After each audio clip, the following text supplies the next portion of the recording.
Mheshimiwa Rais William Ruto, Mheshimiwa Naibu wa Rais Rigathi Gachagua, mawaziri, Waziri Muturi, Waziri Duale, makatibu wa wizara na maafisa wote wakuu na viongozi wote walio hapa, hamjamboni.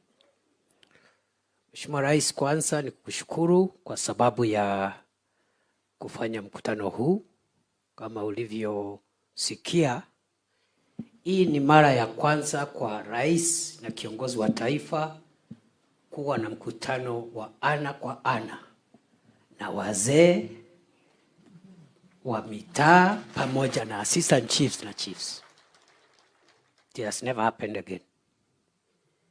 Hata wakati nimeketi pale nimeshangaa kwa sababu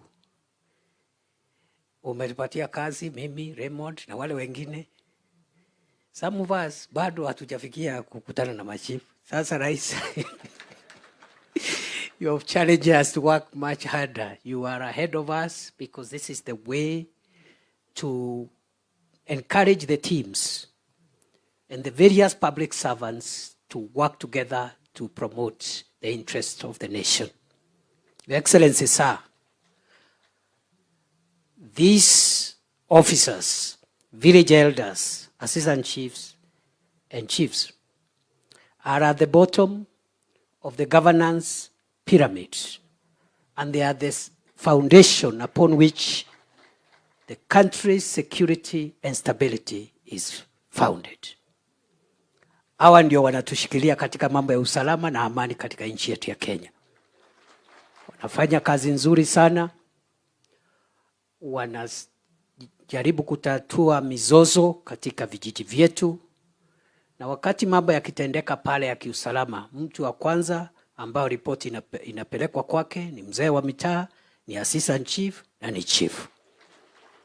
Mheshimiwa Rais, wewe mwenyewe umetuagiza tuhakikishe tumeharakisha ile mambo umetuambia tuharakishe kuhusu sera ambayo itatumika katika kuhakikisha kwamba wazee wetu wa mitaa wametambulika na wamejumuishwa na pia wamepata malipo kidogo ya kusaidia katika hii mambo. Your Excellency, as you directed us, we are making progress, and I think in another short period of time, we will be able to submit a report to you. The other thing, Your Excellency, the Ministry has developed a village elders bill and a village elders policy, which is going through public participation at the moment. The other thing, Your Excellency, as the chiefs have said, we have tried to reallocate the resources that are allocated to the ministry to make sure that the AIE for our chiefs, assistant chiefs, and even for the other more senior officers is available. Based on the fiscal situation of the country, we will be seeing what we can adjust to make sure that internally, even without asking for more money from the National Treasury, we can be able to slightly adjust upwards the AIE for the various Ngao officers. Our officer, Your Excellency, are the most disciplined officers that I know about. Hawaulizi maswali, na ile kazi wanapewa wanafanya. Wanafanya kwanza, alafu baadaye wanauliza maelezo, because they understand government. For government to be able to move, you require people who are focused, who are loyal, and who are disciplined to be able to move the country forward. Your Excellency, wameuliza mambo ya support ya polisi wa utawala. We were here again with you. You directed us to hasten the process. We are also almost ready, and again soon we'll be able to report back to you. We are engaging the National Police Service so that we implement your directive around the issue of these officers being supported by police to enforce the law. Your Excellency, I don't want to say many things. The only thing I can say in conclusion is that today's meeting is for you to address us and to commission us in the very important event that is ahead of reclaiming our environment. And I really like the message that my brother CS Duale has given us here. Your Excellency, as you continue to lead us to address the very, very grave national matter of climate change, Nairobi suffers the most pollution. And Nairobi River today and the entire ecosystem around Nairobi River is presenting great hazard to the health of the people of Kenya, both upstream and downstream.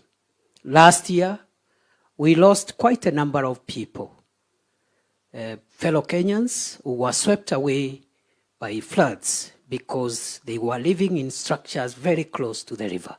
Some actually literally on top of the river. And therefore, when the flood, they were swept in the dead of the night, families, sometimes whole families. You directed us to clear the corridor. Even if some of us could be taking credit, the people who did the work are the people who are seated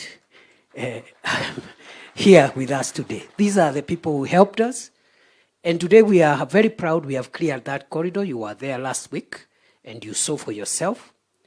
We have given very firm instructions to all the agencies, including the National Police Service. Nobody will be allowed dangerous spaces because doing so will be detrimental to public safety and public security. And therefore, I want to conclude by saying that this project, as much as, and it is true, it's an environmental project, it's also a national security project. We are not taking it lightly. And for us, in this space, as security managers, we will firmly, effectively, and resolutely ensure that that corridor is protected from encroachment as the other agencies come to regenerate the corridor, clean the corridor, so that our people can have a healthy environment. We urge that nobody should politicize or bring in other issues on the cleaning of Nairobi River. It is irreversible. It's a national security work. We are doing this not for politics. We are doing this for the sake of the country and for the sake of present and future generations. Having said that, Your Excellency, nataka nichukue nafasi hii kwa heshima kubwa nimuulize, of course nimetambua mwenzangu JB ndiye host. He may not be able to talk, but he has given us permission to proceed. So nataka niombe safari hii nimuite Naibu wa Rais Mheshimiwa Rigathi Gachagua akuje akualike. Asante sana. Karibu Dr. President.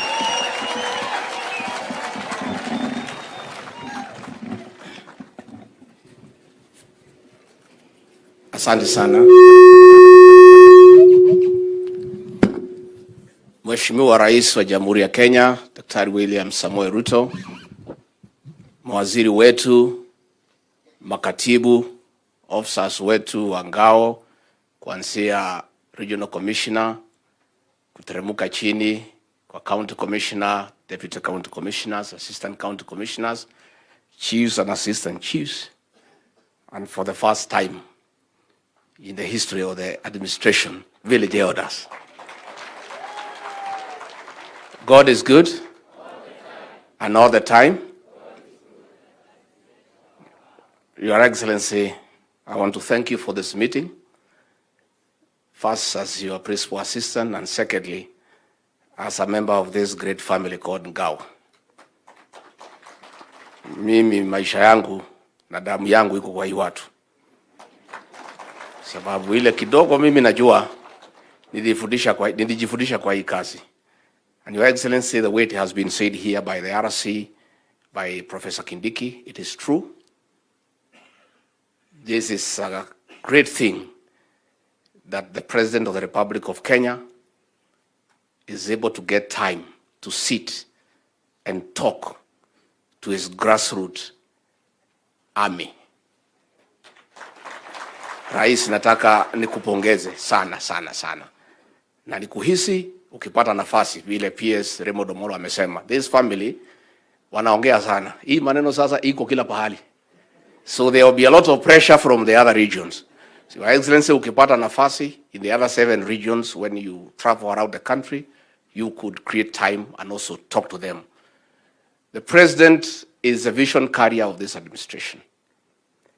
And as you represent government in your sublocations and locations, you are also the ear and the eye of His Excellency the President. So when he gets time to talk to you, the implication is that he has found this matter to be very important. Ameona aongee na nyinyi direct so that we don't lose the importance and the gravity of the matter in the communication chain. So Rais anakuja kuongea na nyinyi directly. This matter is very important, and as our vision carrier, atakuja kueleza nyinyi na ningetaka muichukue maanani sana. Your Excellency, this team, I want to assure you, is a great team. This team will never let you down. And any time you have a matter that you consider very important for your administration and for this country, and you call this team and assign them to do it, they will implement it expeditiously and to the letter. And President Moi used to do it, it's true. When one time we had a challenge with the environment, he created a certain cadre, a guy called DO Environment, just to deal with the environment because he wanted the efficiency of the administration to address that particular matter. Secondly, Your Excellency, ndio nikualike nichukue nafasi hii kupongeza hao machiefs, assistant chiefs na wazee ya mitaa kwa kazi nzuri sana mmefanya Nairobi kupigana na mihadarati na pombe ya kuua watu. Nataka niseme pongezi. From the bottom of my heart, I want to say thank you because your work is being seen, is being felt. Lakini nataka muendelee kutia, musirege, tukazane nae mpaka ikuwe sawa. Your Excellency, the way they have said it is true. With the enactment of the 2010 Constitution, the enforcement capacity that was available to these officers was withdrawn. And that is where the rain began to beat us in matters security. Your Excellency, these chiefs and assistant chiefs wameumizwa na wakora wakipambana na pombe. Our officers, their capacity to restore and ensure their security is greatly inhibited by lack of the enforcement capacity. Your Excellency, the way you have directed Professor Kindiki, my younger brother, hasten. Let us, without delay, restore the capacity for enforcement to these officers. And specifically, the administration police, because they are the ones who have been trained with them and understand them and their operation. And Your Excellency, once that capacity is restored, I can speak with authority that crime reduction will go by 70%. Because these chiefs and assistant chiefs and the village elders deal with prevention of crime as opposed to apprehension of offenders. Na watasaidika sana.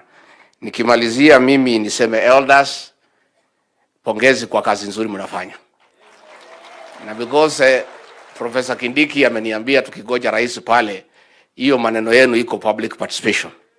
Ndio maoni inaulizwa, maoni ya kila mtu ni gani, kama mtafutiwe kitu ama hapana. As part of that public participation, Rigathi Gachagua, Deputy President, supports 100% ya kwamba elders wetu watafutiwe stipend kidogo.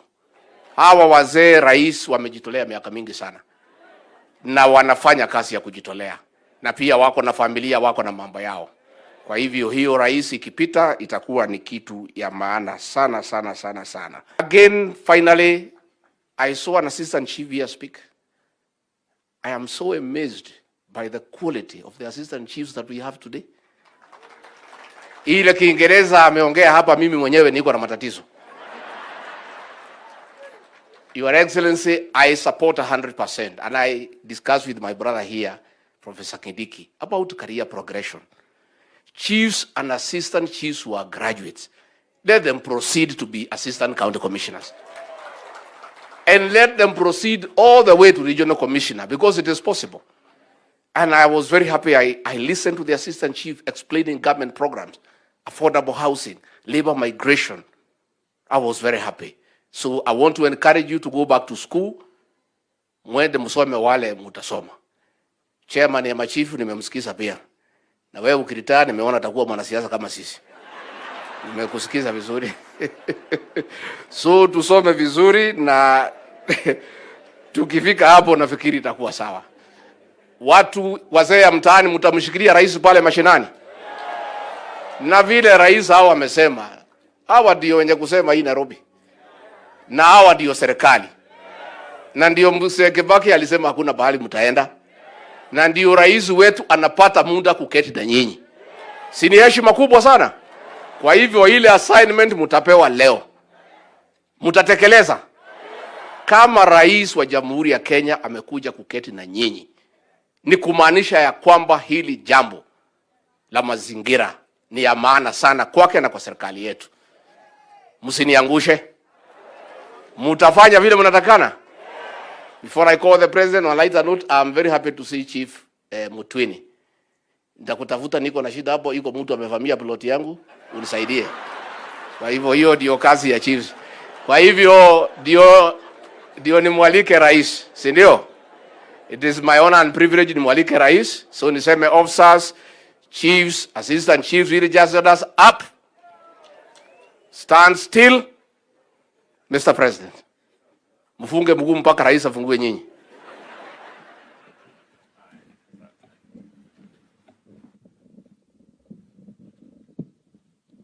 Thank you very much. Mnaweza keti chini. Thank you.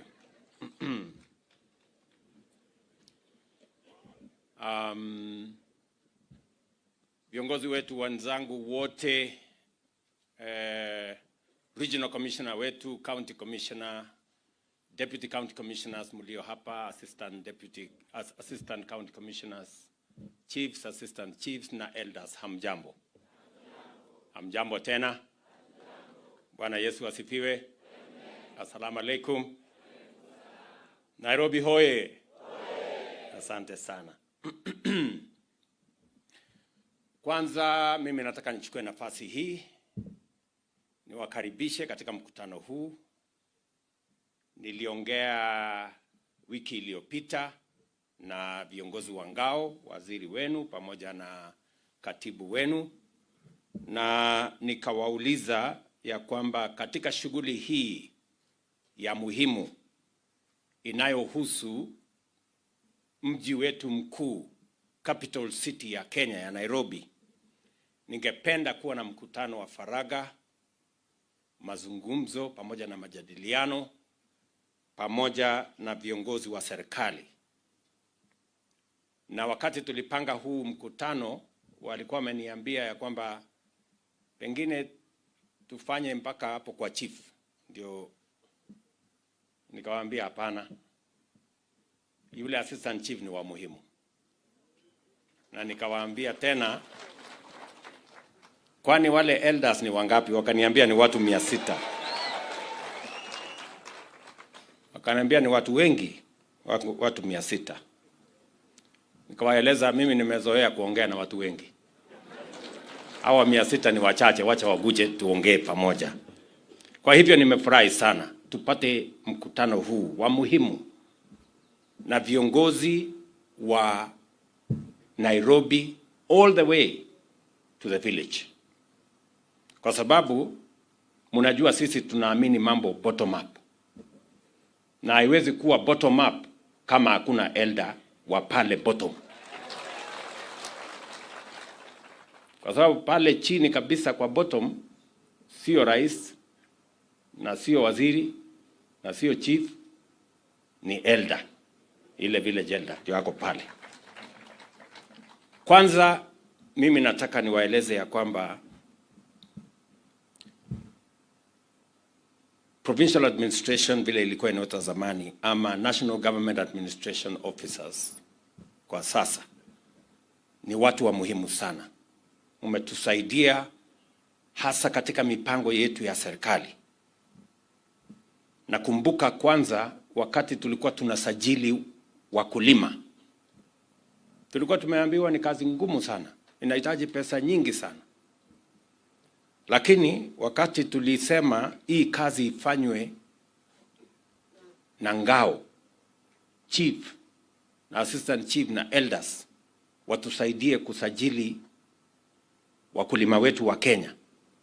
Kazi ambayo ingechukua mwaka mmoja ilichukua wiki 2.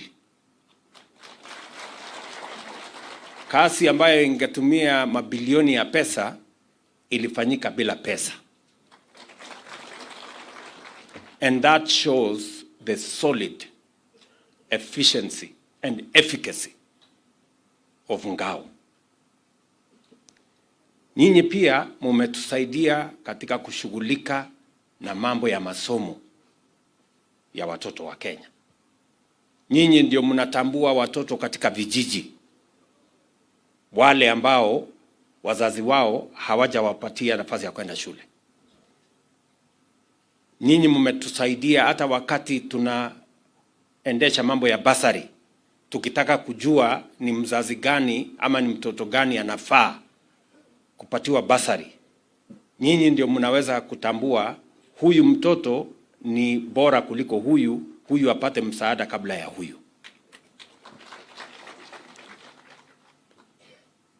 Wakati tunaendesha mambo yetu ya matibabu, mumepata ushirikiano mkubwa na community health promoters. Na hiyo ushirikiano mimi nataka niwaulize iendelee. Ndio tuweze kusaidiana pia kushughulika na mambo ya afya pale kwenye kijiji. Kwa sababu tunaamini bottom up.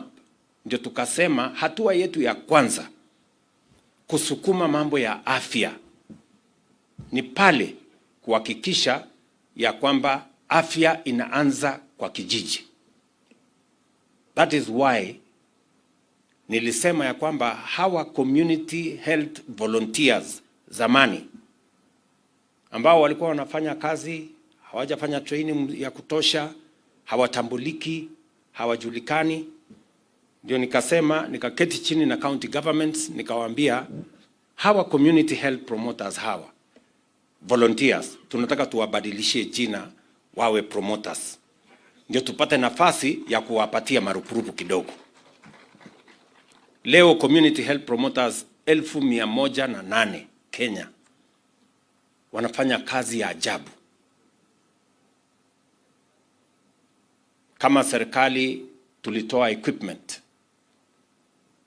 na tukalipia karibu shilingi bilioni 5 hiyo equipment, so that kila community health promoter awe na vifaa ya kushughulikia afya ya wananchi wetu. Wanaweza kupima pressure, wanaweza kupima ugonjwa wa sukari, wanaweza kukuambia, kupatia maelezo, na tumewafanyia training. Ndio tuanze na afya ambayo ni ya kuzuia magonjwa kabla watu hawaja kuwa wagonjwa zaidi. And that is why we are changing the paradigm of the delivery of our health from being curative to being preventive. And that prevention is most effectively undertaken at the community level by citizens having requisite information on their health status, and they can manage diseases that would otherwise become fatal by having information ahead of time. And that is what our community health promoters are doing. And I want to congratulate village elders for being partners with our community health promoters to make sure that health is handled at every village. Mimi nataka niwaulize kama viongozi wa vijiji, pahali kuna pengo kwa hiyo mpango yetu ya community health promoters, mtupatie maelezo ndio tuzibe hizo pengo na tuhakikisha kwamba wananchi wote wanafikiwa na huduma ya community health promoters katika hii msukumo tuko naye ya kuhakikisha kwamba afya inafikia Wakenya wote. Mumetusaidia vile deputy amesema hapa kwa mambo ya kupigana na pombe haramu na mambo ya drugs and drug abuse na crime. Ninyi mnajua mambo ya madawa na pombe haramu ndio inatuletea hasara kubwa, ndio inafuga wahalifu wengi, na ndio inaleta madhara mengi kwa vijana wetu.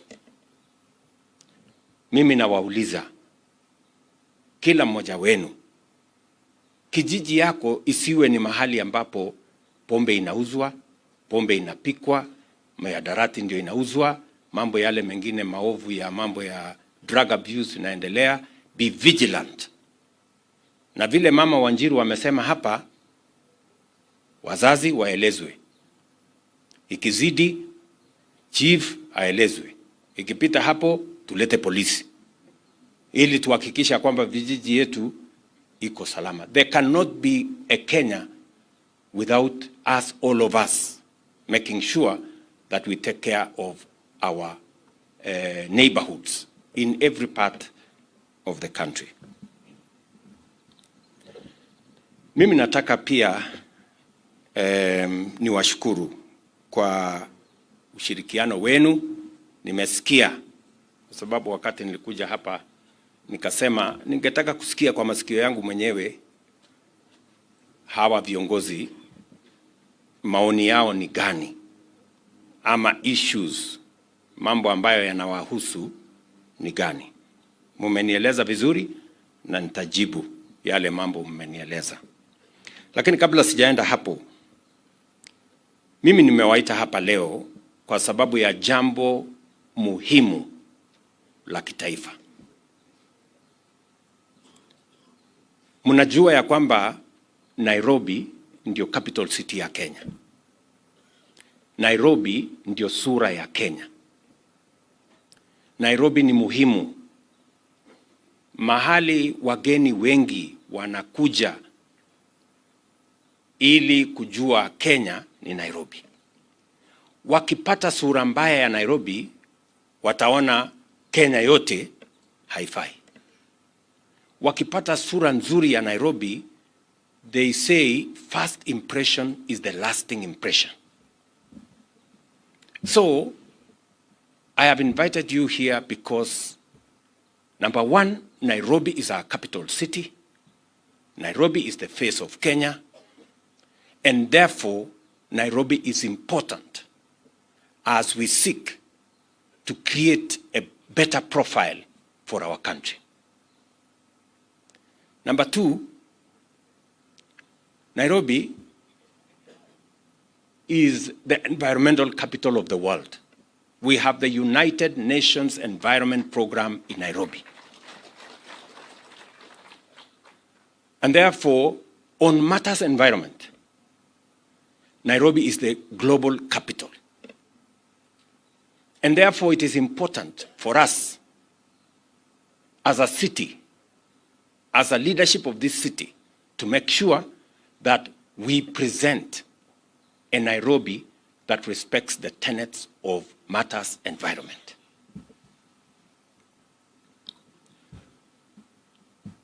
And because Nairobi is our capital, Nairobi is the capital city of the world on matters environment. And number three, climate change is a reality. It is no longer a myth. It is no longer guesswork. We are living it. And if there is a place that we have seen the disastrous effects of climate change, it is here in Nairobi. We have seen a swing from from drought, where we had food prices skyrocketing to almost 240 per 2 kilogram bag. And then we have seen another swing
that response, and you will notice, Honorable Chair, that yesterday I had, my office had forwarded a statement which we asked to amend by the current statement that we submitted this morning. And the reason for that adjustment is as follows, that as I have said, the number of those who died is 42. But that statement had identified up to 30 of the deceased. So what I asked the police to do, I think it was just like, because the information is there, it has always been there. These numbers and who died where, in what circumstances, the context in which they died, some by bullet, others by mob, etc. That information is there. So I discovered that the information given was up to case number 30. So I asked them to update the other 12, because death is a legal consequence. And therefore, what I will be pleading with this committee is to be given 24 hours. You already have the statement that has up to 30 of the deceased. The other 12 could be provided as supplementary information in 24 hours. As I have said many times, the government of Kenya has nothing to hide. If a Kenyan died, we cannot hide the fact that a Kenyan has died. What we need to do is to find out the circumstances under which the Kenyan died and ensure that if there is culpability or culpability by any person, including a security official or a law enforcement agency, justice is served, because the law does not allow death outside what is permitted in law. To that extent, I agree the incompleteness of that response, and I beg for 24 hours to again supplement with a more detailed information that includes the last 12 of the cases that were not included in the list which I had forwarded already to the committee yesterday. Secondly, the member has talked about the policy. He believes that government has a policy on abductions, and I disagree with the member with a lot of respect. It is not true, because policy has to be stated, it has to be articulated. Policy cannot be, it's not nebulous, it's not abstract.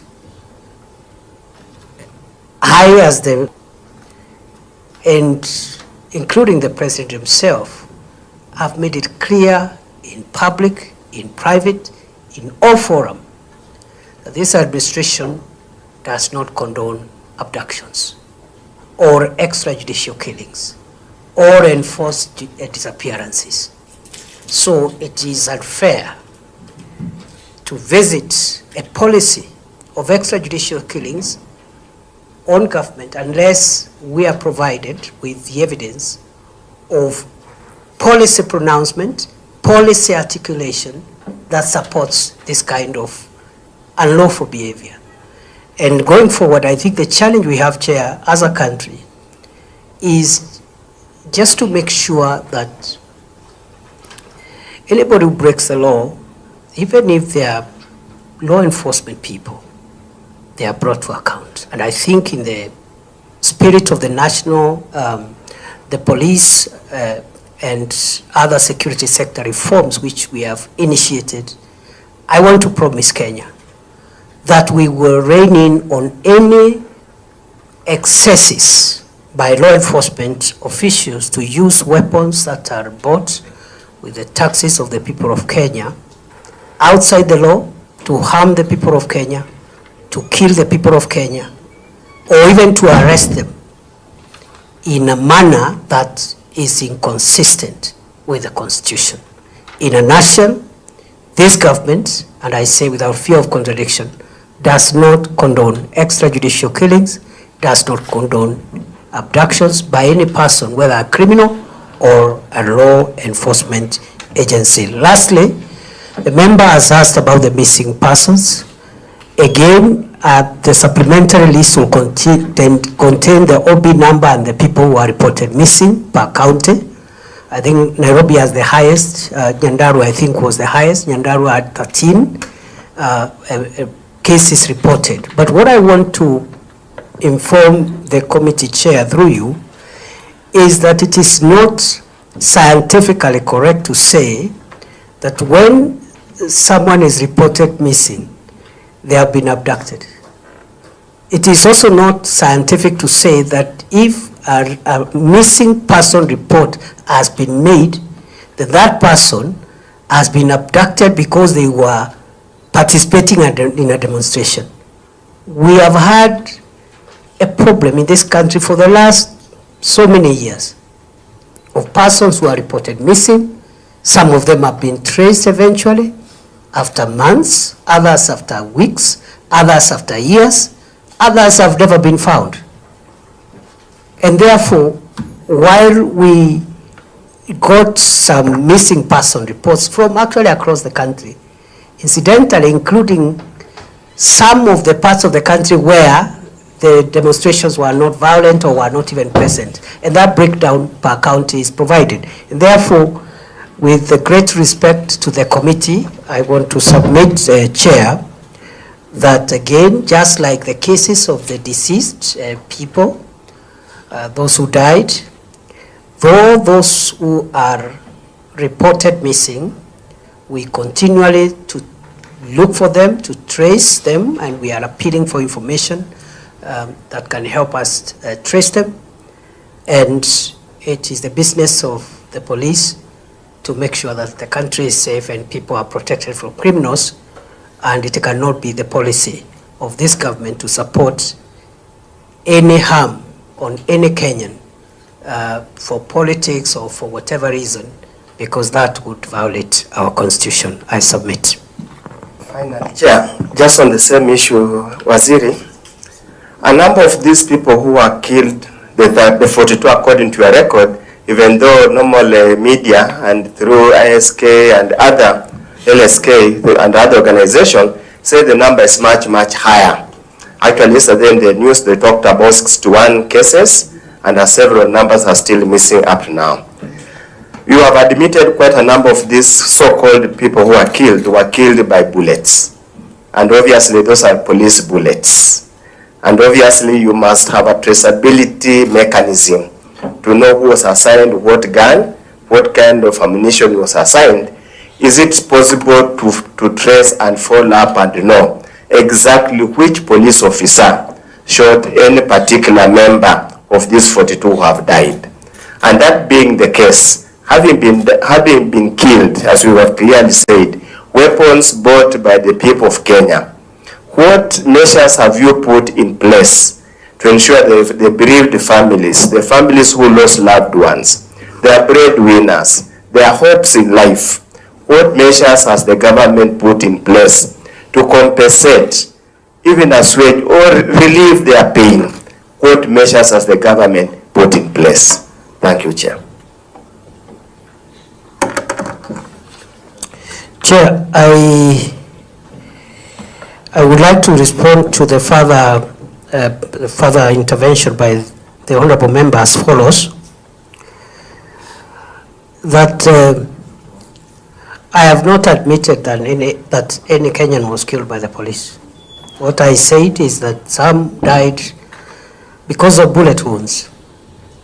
The process of proving the owner of the gun that discharged a killer bullet is a forensic process. And I am not ruling out the possibility that a police officer may have used their firearms outside the law. But just 2 comments there, Chair, which I honestly believe are in the best interest of the country for me to say at a time like this one, when we are grappling with serious balances. On one hand, we have a country to keep safe from crime, and on the other hand, we have also a country that has a constitution that gives wide-ranging liberties, including civil liberties. I want to say these 2 things. That firstly, Chair, police are allowed to use lethal force. Let's start from there. Police are allowed to use lethal force to kill, depending on the circumstances. there are parameters. Those firearms are supposed to neutralize dangerous criminals who pose danger either to the life of a police officer themselves or to the lives of the people. And I think that's a general principle. I am not trying to say that any of these cases fitted there. I'm just saying that the law allows the police to use lethal force. The question that the pursuit of justice must help us to answer is whether, if there is any police officer who used their weapon, whether that use was within the parameters permitted under the law. If they were not within the parameters, then that police officer must be held accountable. And I know I have been briefed, IPOA is already at an advanced stage of doing that investigations. It requires forensics. You can trace the bullet to a gun and the license, who owns that gun. The second point, and while I'm at that on the police use of force, I would like to, if you look at, for example, what happened in America on January 6, 2020, which, well, remotely could be similar to what we had, maybe not exactly, because those characters who came to Parliament were not coming for fun. Many of you members were there. They were not coming for fun. They were coming to burn down Parliament and kill people, basically. They were not coming to demonstrate and ask for the finance bill not to be passed. They were coming to cause grave harm.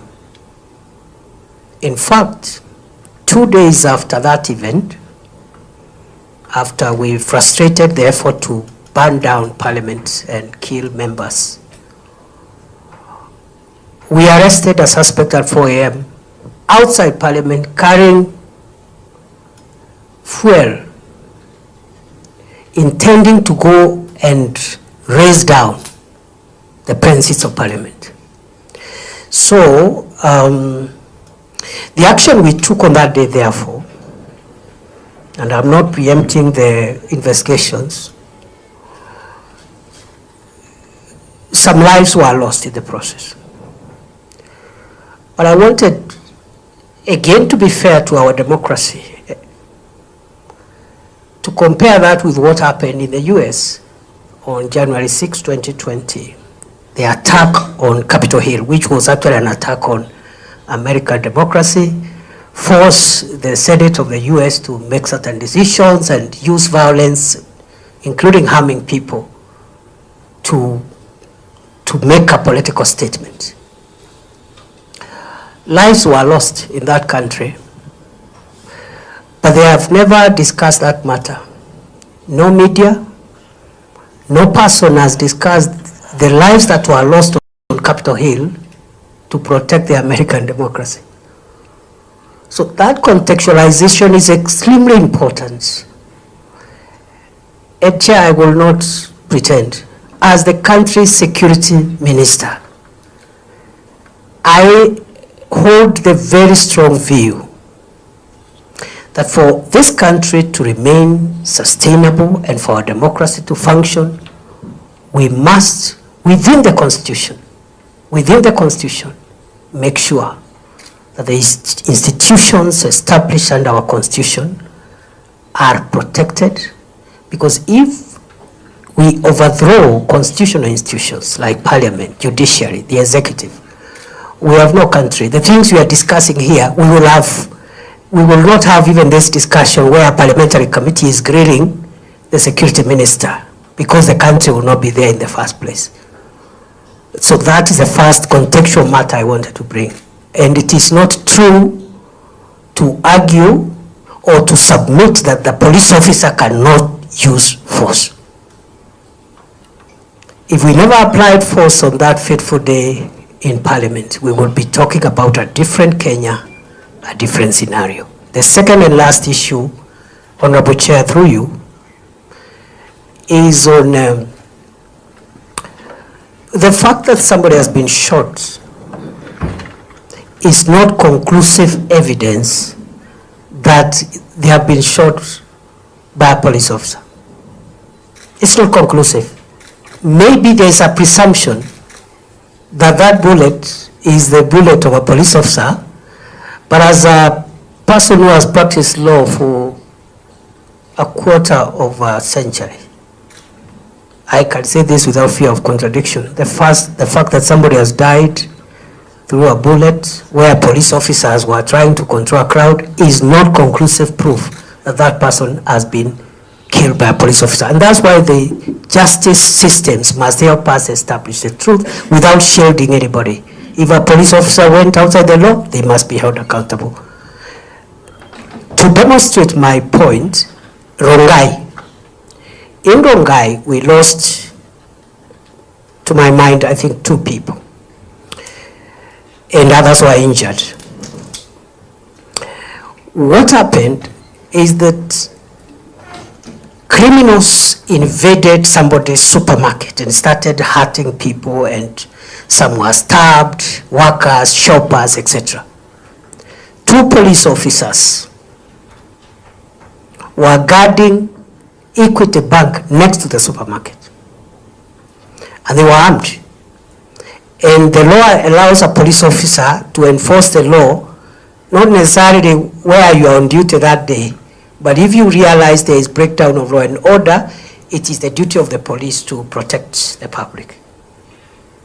So these 2 officers had tried to contain that invasion of that supermarket and the injury that was being visited on shoppers and so forth. They were only 2, but the crowd was massive. What happened is the criminals actually overpowered them. They took the gun, and one of them, they took the 2 guns, and one of the person who overpowered them actually started shooting at the crowd. So in the process, I would assume, of an investigation, it is possible that perhaps these officers, as they try to contain this situation, could have shot somebody. That is one hypothesis. But the other hypothesis is that the criminal who overpowered these officers actually removed their uniform and started shooting at the crowd could have used a police gun, but the criminal to kill someone. And of course, these are things that require scientific proof.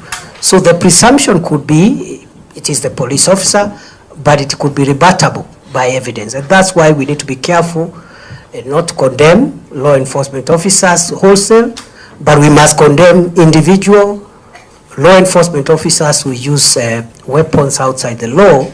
And the only sure way of ascertaining that is through the processes of justice, which are slow and painful, but eventually they lead us to the truth.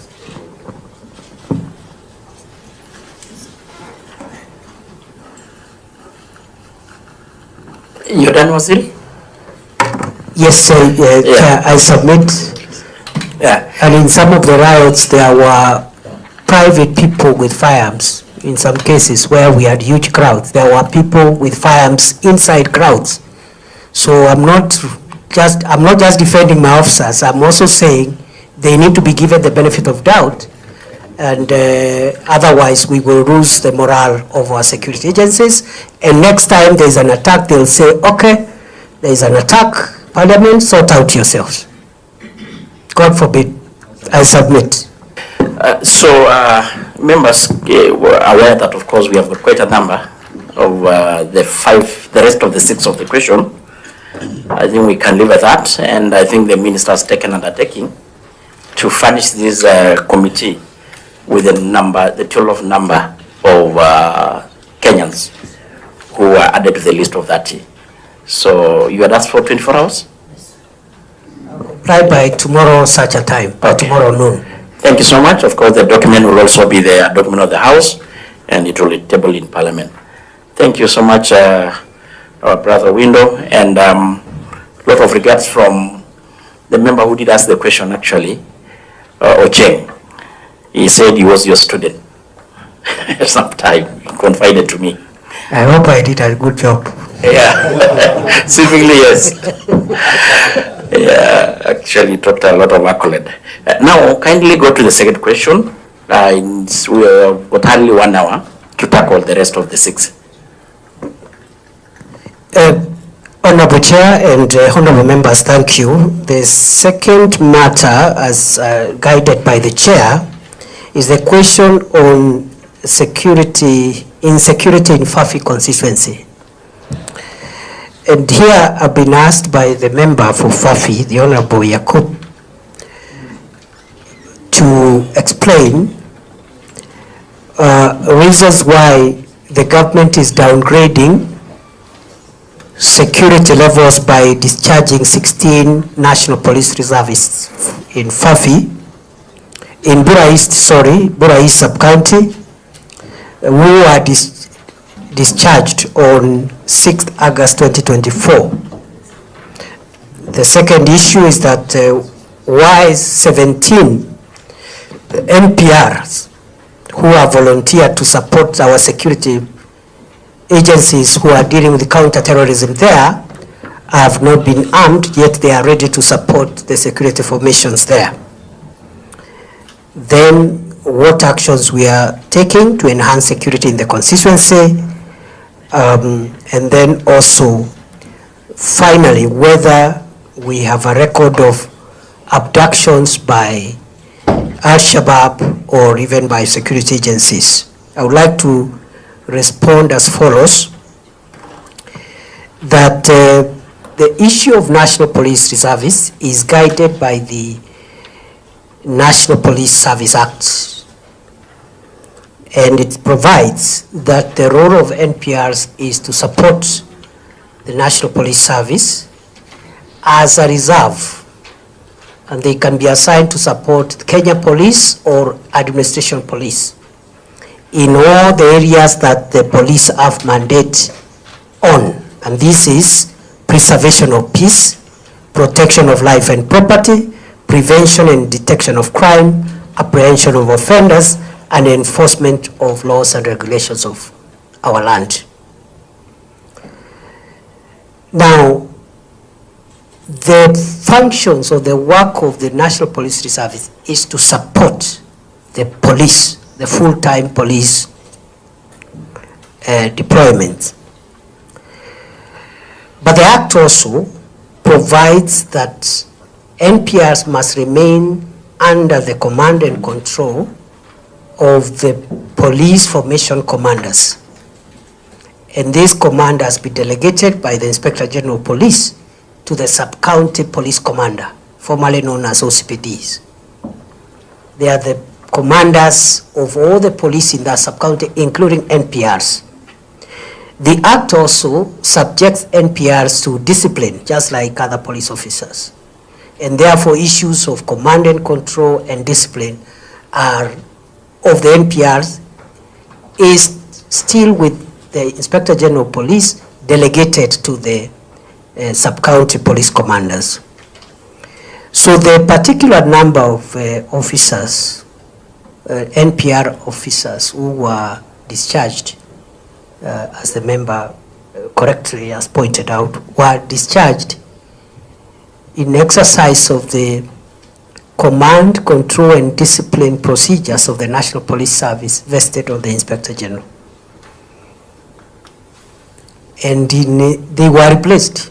In that sense, it takes me to the second part of the question. The second part of the question is saying there is already another 17 who wants to be NPRs. And why have they not been armed? And I want to respond as follows. It is not enough to volunteer that you want to be an NPR. That's not the end, it's the starting point, because the NPRs actually are voluntary support formation for the police. We just once in a while give them a small stipend, and we are trying to see how we make that a bit more determinate. But once there is need for NPRs, as is the case here in Fafi, there is a process of vetting. After vetting, training. After training, the arming, that is equipment, and then now they are deployed. So that process is ongoing. We have not refused to deploy, but we will need first to complete the vetting, do the training, which takes sometimes 4 or 5 weeks, and then after that they are armed and then deployed. So we will be doing that shortly. And then thirdly, the member wanted to find out what we are doing in Fafi to strengthen the security there. And I want to accept that Ijara Fafi has really given us a lot of challenges in the last almost 1 year, maybe more, the last 3 years. We've had challenges, security challenges there, and our formations in the northeastern region are adjusting to make sure that we detect where the leakages are and where the gaps are. You know, we have a porous border. Up Mandera, we are trying our best to minimize incursions and cross-border threats. But down on the Garissa side, we have a challenge there. And right now, those two areas, Ijara,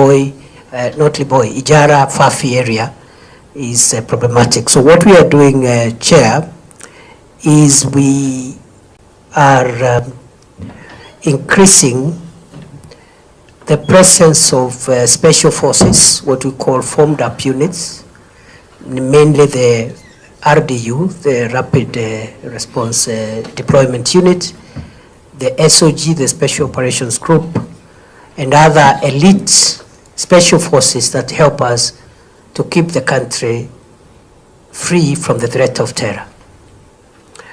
We have challenges, and that's why as Security Committee we continually request you to support us with a security budget, because unlike normal or ordinary policing, the fight against terrorism and other organized crime like banditry requires very highly trained and highly equipped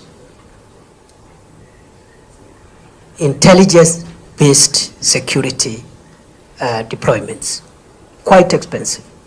And to train these special forces requires a lot of resources. And I'm glad we are making good progress. And I think even today we'll be receiving a little more from in the SOG, which is the most sophisticated and the most effective fighting force this country has, of very patriotic and sacrificial police officers who have given their all to protect us. So we intend, we have a small graduation, and members may want to know that we recruit about 2,000, but those who finish are 100. From 2,000, those who will finish the 6 months specialized training are 100 or thereabout. It's very rigorous. But then what that 100 does is equal to what 10,000 would do in ordinary circumstances. So Fafi, Ijara, I admit, we need to add a few more elite intelligence-led units which can help us address the current situation there. We have registered a lot of progress in Boni Enclave for the last 18 months. And we hope eventually, even against the fight against banditry, where we are 75–80% done, we are left with 20%. The solution will be in the special forces that will help us get these criminals who have hurt the people of Kenya for a long time. So we are working on that. And of course, we want to involve the communities. That is the last part of the answer. We want to work now with communities to build support for the fight against terror, so that it's not just security-led, government-led. We want to involve communities. NPRs is one entry point, but we want also broader support from elders, and I think we are working on a program between the relevant agencies, National Police Service, National Intelligence Service, and the rest of us. We are trying to work on a program for a more community participatory counter-terrorism. And we should be, this problem, we should get rid of it in a permanent manner if we continue with the current measures we are taking. I submit. We do not have, of course, every missing person, we have a record. And again, if we are asked to supply information, which we want us this time, we can supply the people who's have been reported missing. But our forces do not abduct people, they should not abduct people, but they are highly trained on how to handle counter that response. And you will notice, Honorable Chair, that yesterday I had, my office had forwarded a statement which we asked to amend by the current statement that we submitted this morning. And the reason for that adjustment is as follows, that as I have said, the number of those who died is 42. But that statement had identified up to 30 of the deceased. So what I asked the police to do, I think it was just like, because the information is there, it has always been there.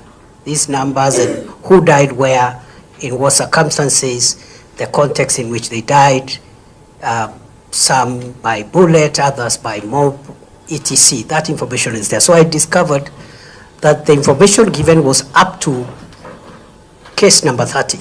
So I asked them to update the other 12, because death is a legal consequence. And therefore, what I will be pleading with this committee is to be given 24 hours. You already have the statement that has up to 30 of the deceased. The other 12 could be provided as supplementary information in 24 hours. As I have said many times, the government of Kenya has nothing to hide. If a Kenyan died, we cannot hide the fact that a Kenyan has died. What we need to do is to find out the circumstances under which the Kenyan died and ensure that if there is culpability or culpability by any person, including a security official or a law enforcement agency, justice is served, because the law does not allow death outside what is permitted in law. To that extent, I agree the incompleteness of that response, and I beg for 24 hours to again supplement with a more detailed information that includes the last 12 of the cases that were not included in the list which I had forwarded already to the committee yesterday. Secondly, the member has talked about the policy. He believes that government has a policy on abductions, and I disagree with the member with a lot of respect. It is not true, because policy has to be stated, it has to be articulated. Policy cannot be, it's not nebulous, it's not abstract. I, as the minister who is responsible, and including the president himself, have made it clear in public, in private, in all forums, that this administration does not condone abductions or extrajudicial killings or enforce disappearances. So it is unfair to visit a policy of extrajudicial killings on government unless we are provided with the evidence of policy pronouncement, policy articulation that supports this kind of unlawful behavior. And going forward, I think the challenge we have, Chair, as a country, is just to make sure that anybody who breaks the law, even if they are law enforcement people, they are brought to account. And I think in the spirit of the national, the police and other security sector reforms which we have initiated, I want to promise Kenya that we will rein in on any excesses by law enforcement officials to use weapons that are bought with the taxes of the people of Kenya outside the law to harm the people of Kenya, to kill the people of Kenya, or even to arrest them in a manner that is inconsistent with the Constitution.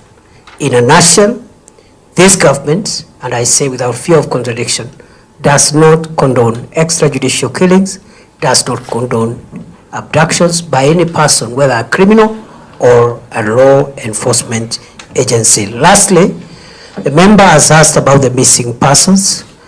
Again, the supplementary list will contain the OB number and the people who are reported missing per county. I think Nairobi has the highest, Nyandarua I think was the highest, Nyandarua had 13 cases reported. But what I want to inform the committee chair through you is that it is not scientifically correct to say that when someone is reported missing, they have been abducted. It is also not scientific to say that if a missing person report has been made, then that person has been abducted because they were participating in a demonstration. We have had a problem in this country for the last so many years of persons who are reported missing. Some of them have been traced eventually after months, others after weeks, others after years, others have never been found.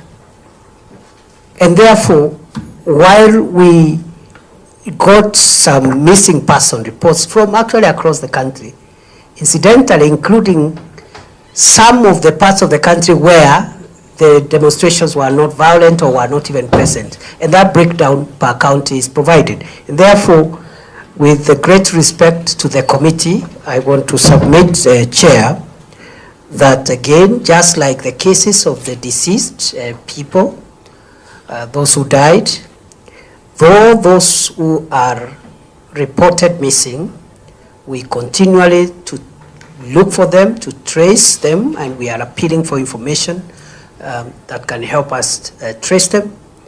And it is the business of the police to make sure that the country is safe and people are protected from criminals, and it cannot be the policy of this government to support any harm on any Kenyan for politics or for whatever reason, because that would violate our constitution. I submit. Finally, Chair, just on the same issue, Waziri, a number of these people who were killed, the 42 according to your record, even though normal media and through ISK and other LSK and other organizations say the number is much, much higher.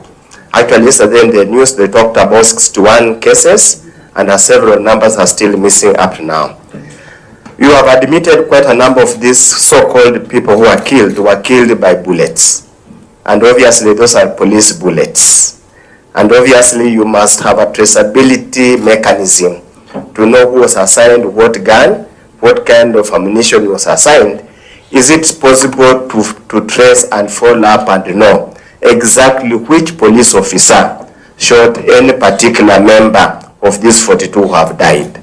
And that being the case, having been killed, as we have clearly said, weapons bought by the people of Kenya, what measures have you put in place to ensure the bereaved families, the families who lost loved ones, their breadwinners, their hopes in life, what measures has the government put in place to compensate, even assuage or relieve their pain?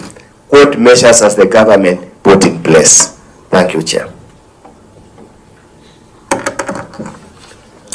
Chair,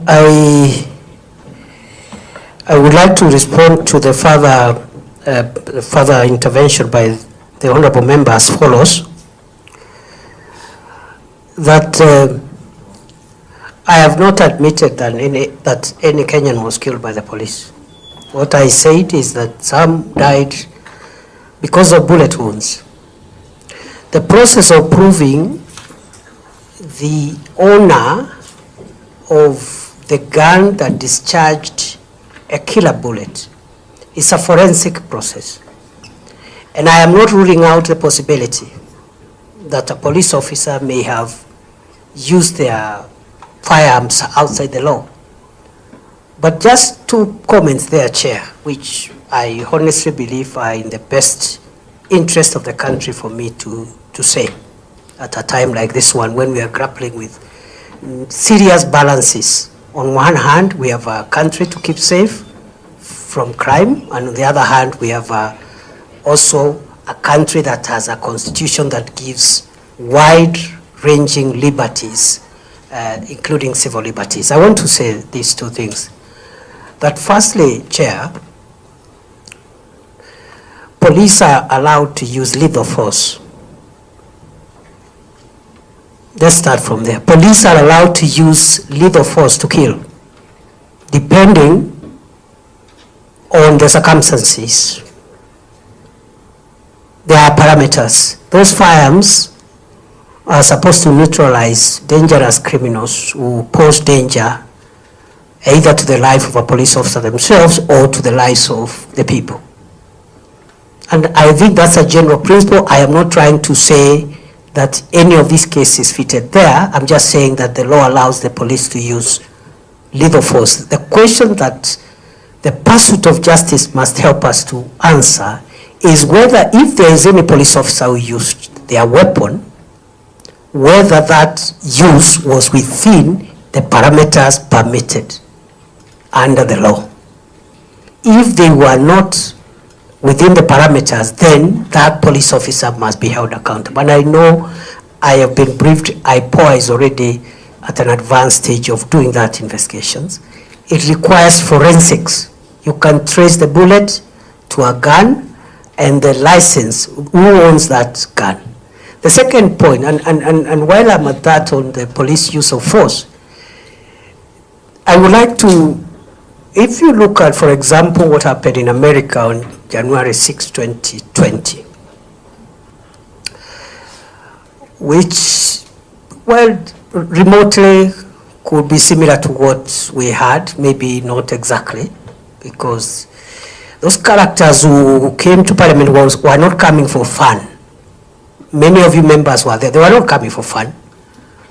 They were coming to burn down Parliament and kill people, basically. They were not coming to demonstrate and ask for the finance bill not to be passed. They were coming to cause grave harm. In fact, 2 days after that event, after we frustrated the effort to burn down Parliament and kill members, we arrested a suspect at 4 a.m. outside Parliament carrying fuel, intending to go and raise down the premises of Parliament.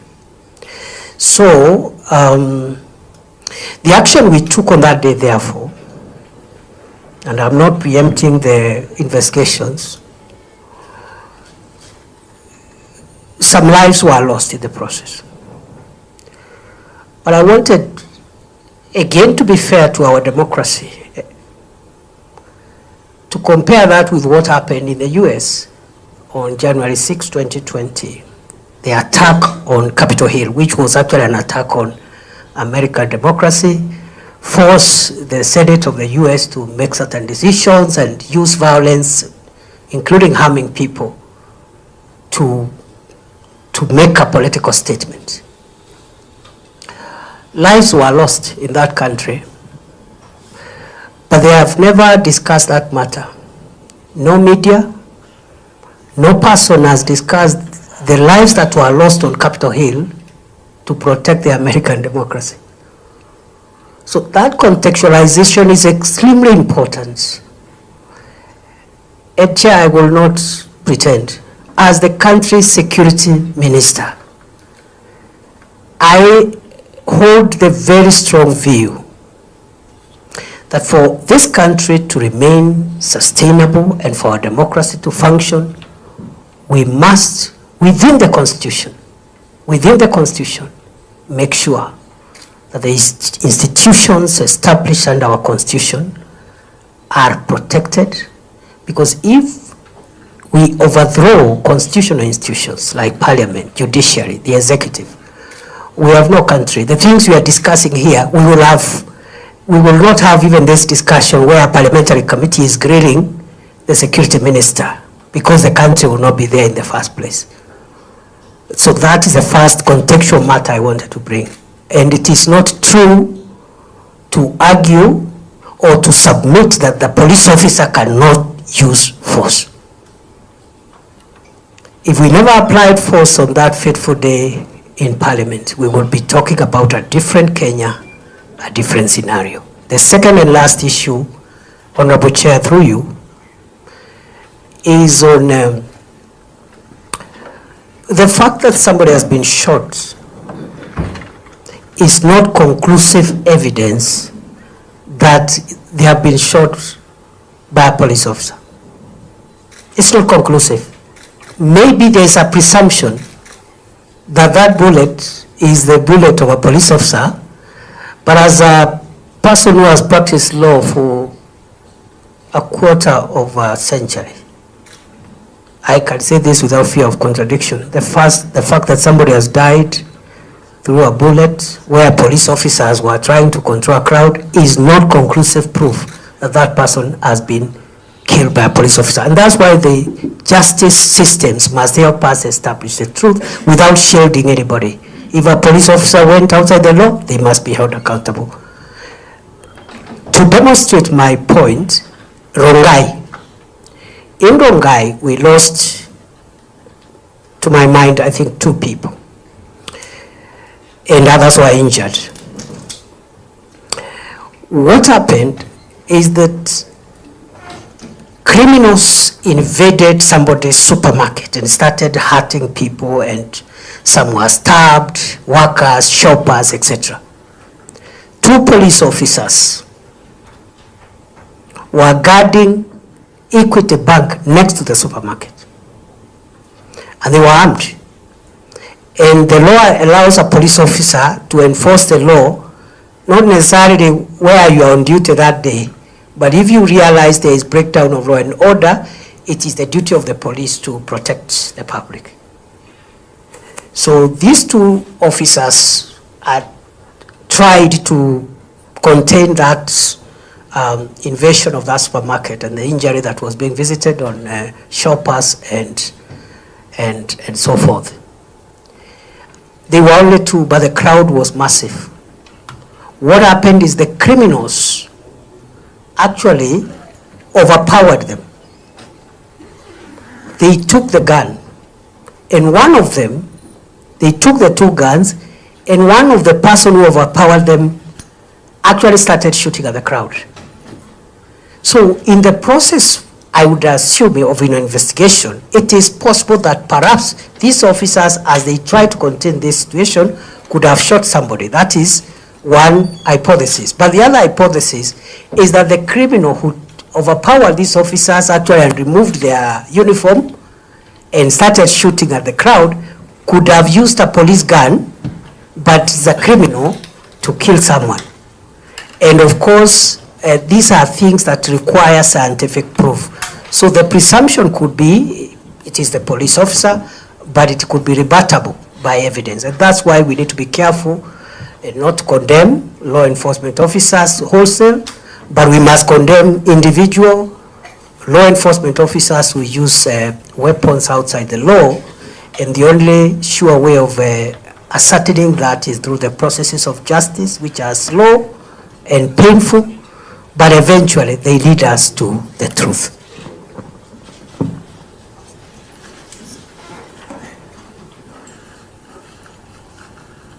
You're done, Waziri? Yes, Chair, I submit. Yeah. And in some of the riots, there were private people with firearms. In some cases where we had huge crowds, there were people with firearms inside crowds. So I'm not just defending my officers. I'm also saying they need to be given the benefit of doubt, and otherwise we will lose the morale of our security agencies. And next time there's an attack, they'll say, okay, there's an attack, Parliament, sort out yourselves. God forbid. I submit. Members were aware that, of course, we have got quite a number of the rest of the 6 of the question. I think we can live at that, and I think the minister has taken undertaking to furnish this committee with the total of number of Kenyans who are added to the list of 30. So you had asked for 24 hours? Reply by tomorrow such a time, by tomorrow noon. Thank you so much. Of course, the document will also be the document of the House, and it will be tabled in Parliament. Thank you so much, our brother Window, and a lot of regards from the member who did ask the question, actually, Ocheng. He said he was your student. Sometime, he confided to me. I hope I did a good job. Yeah, seemingly yes. Yeah, actually talked a lot of accolade. Now, kindly go to the second question. We have got hardly 1 hour to tackle the rest of the 6. Honorable Chair and honorable members, thank you. The second matter, as guided by the Chair, is the question on insecurity in Fafi constituency. And here I've been asked by the member for Fafi, the Honorable Yakub, to explain reasons why the government is downgrading security levels by discharging 16 National Police Reservists in Fafi, in Bura East sub-county, who are discharged on 6th August 2024. The second issue is that why 17 NPRs who are volunteered to support our security agencies who are dealing with counter-terrorism there have not been armed, yet they are ready to support the security formations there.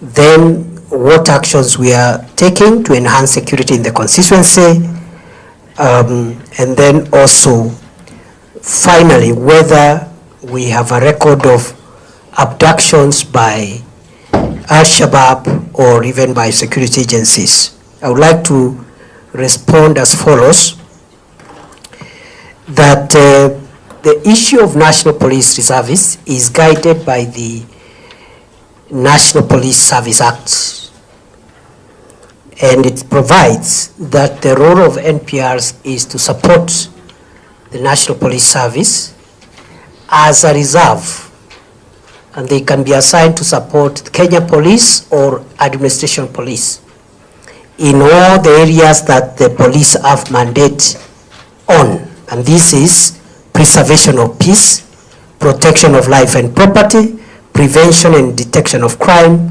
apprehension of offenders, and enforcement of laws and regulations of our land.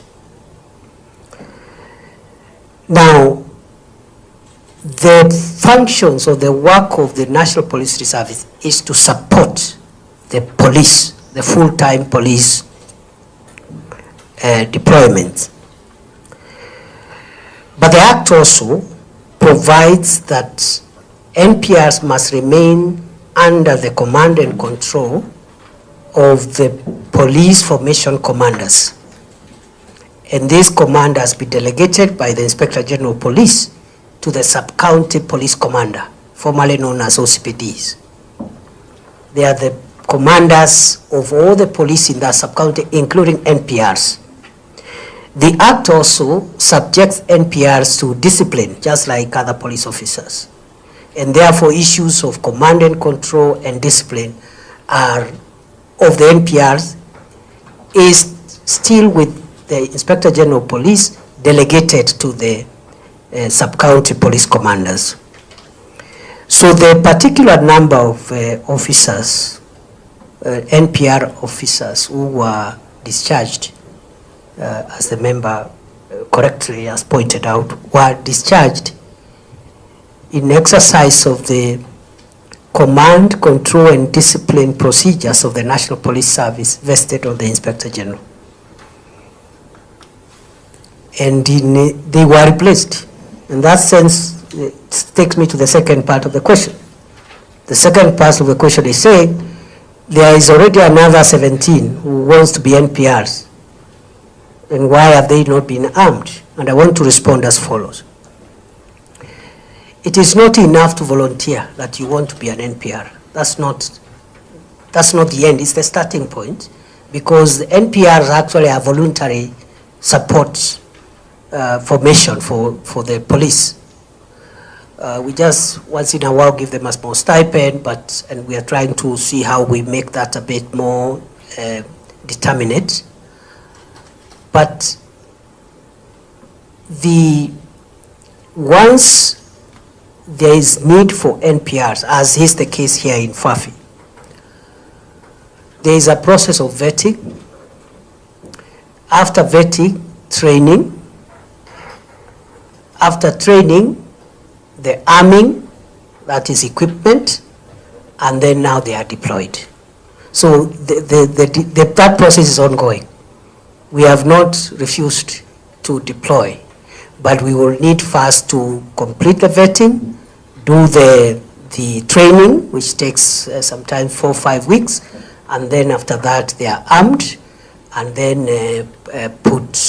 deployed. So we will be doing that shortly. And then thirdly, the member wanted to find out what we are doing in Fafi to strengthen the security there. And I want to accept that Ijara Fafi has really given us a lot of challenges in the last almost 1 year, maybe more, the last 3 years. We've had challenges, security challenges there, and our formations in the northeastern region are adjusting to make sure that we detect where the leakages are and where the gaps are. You know, we have a porous border. Up Mandera, we are trying our best to minimize incursions and cross-border threats.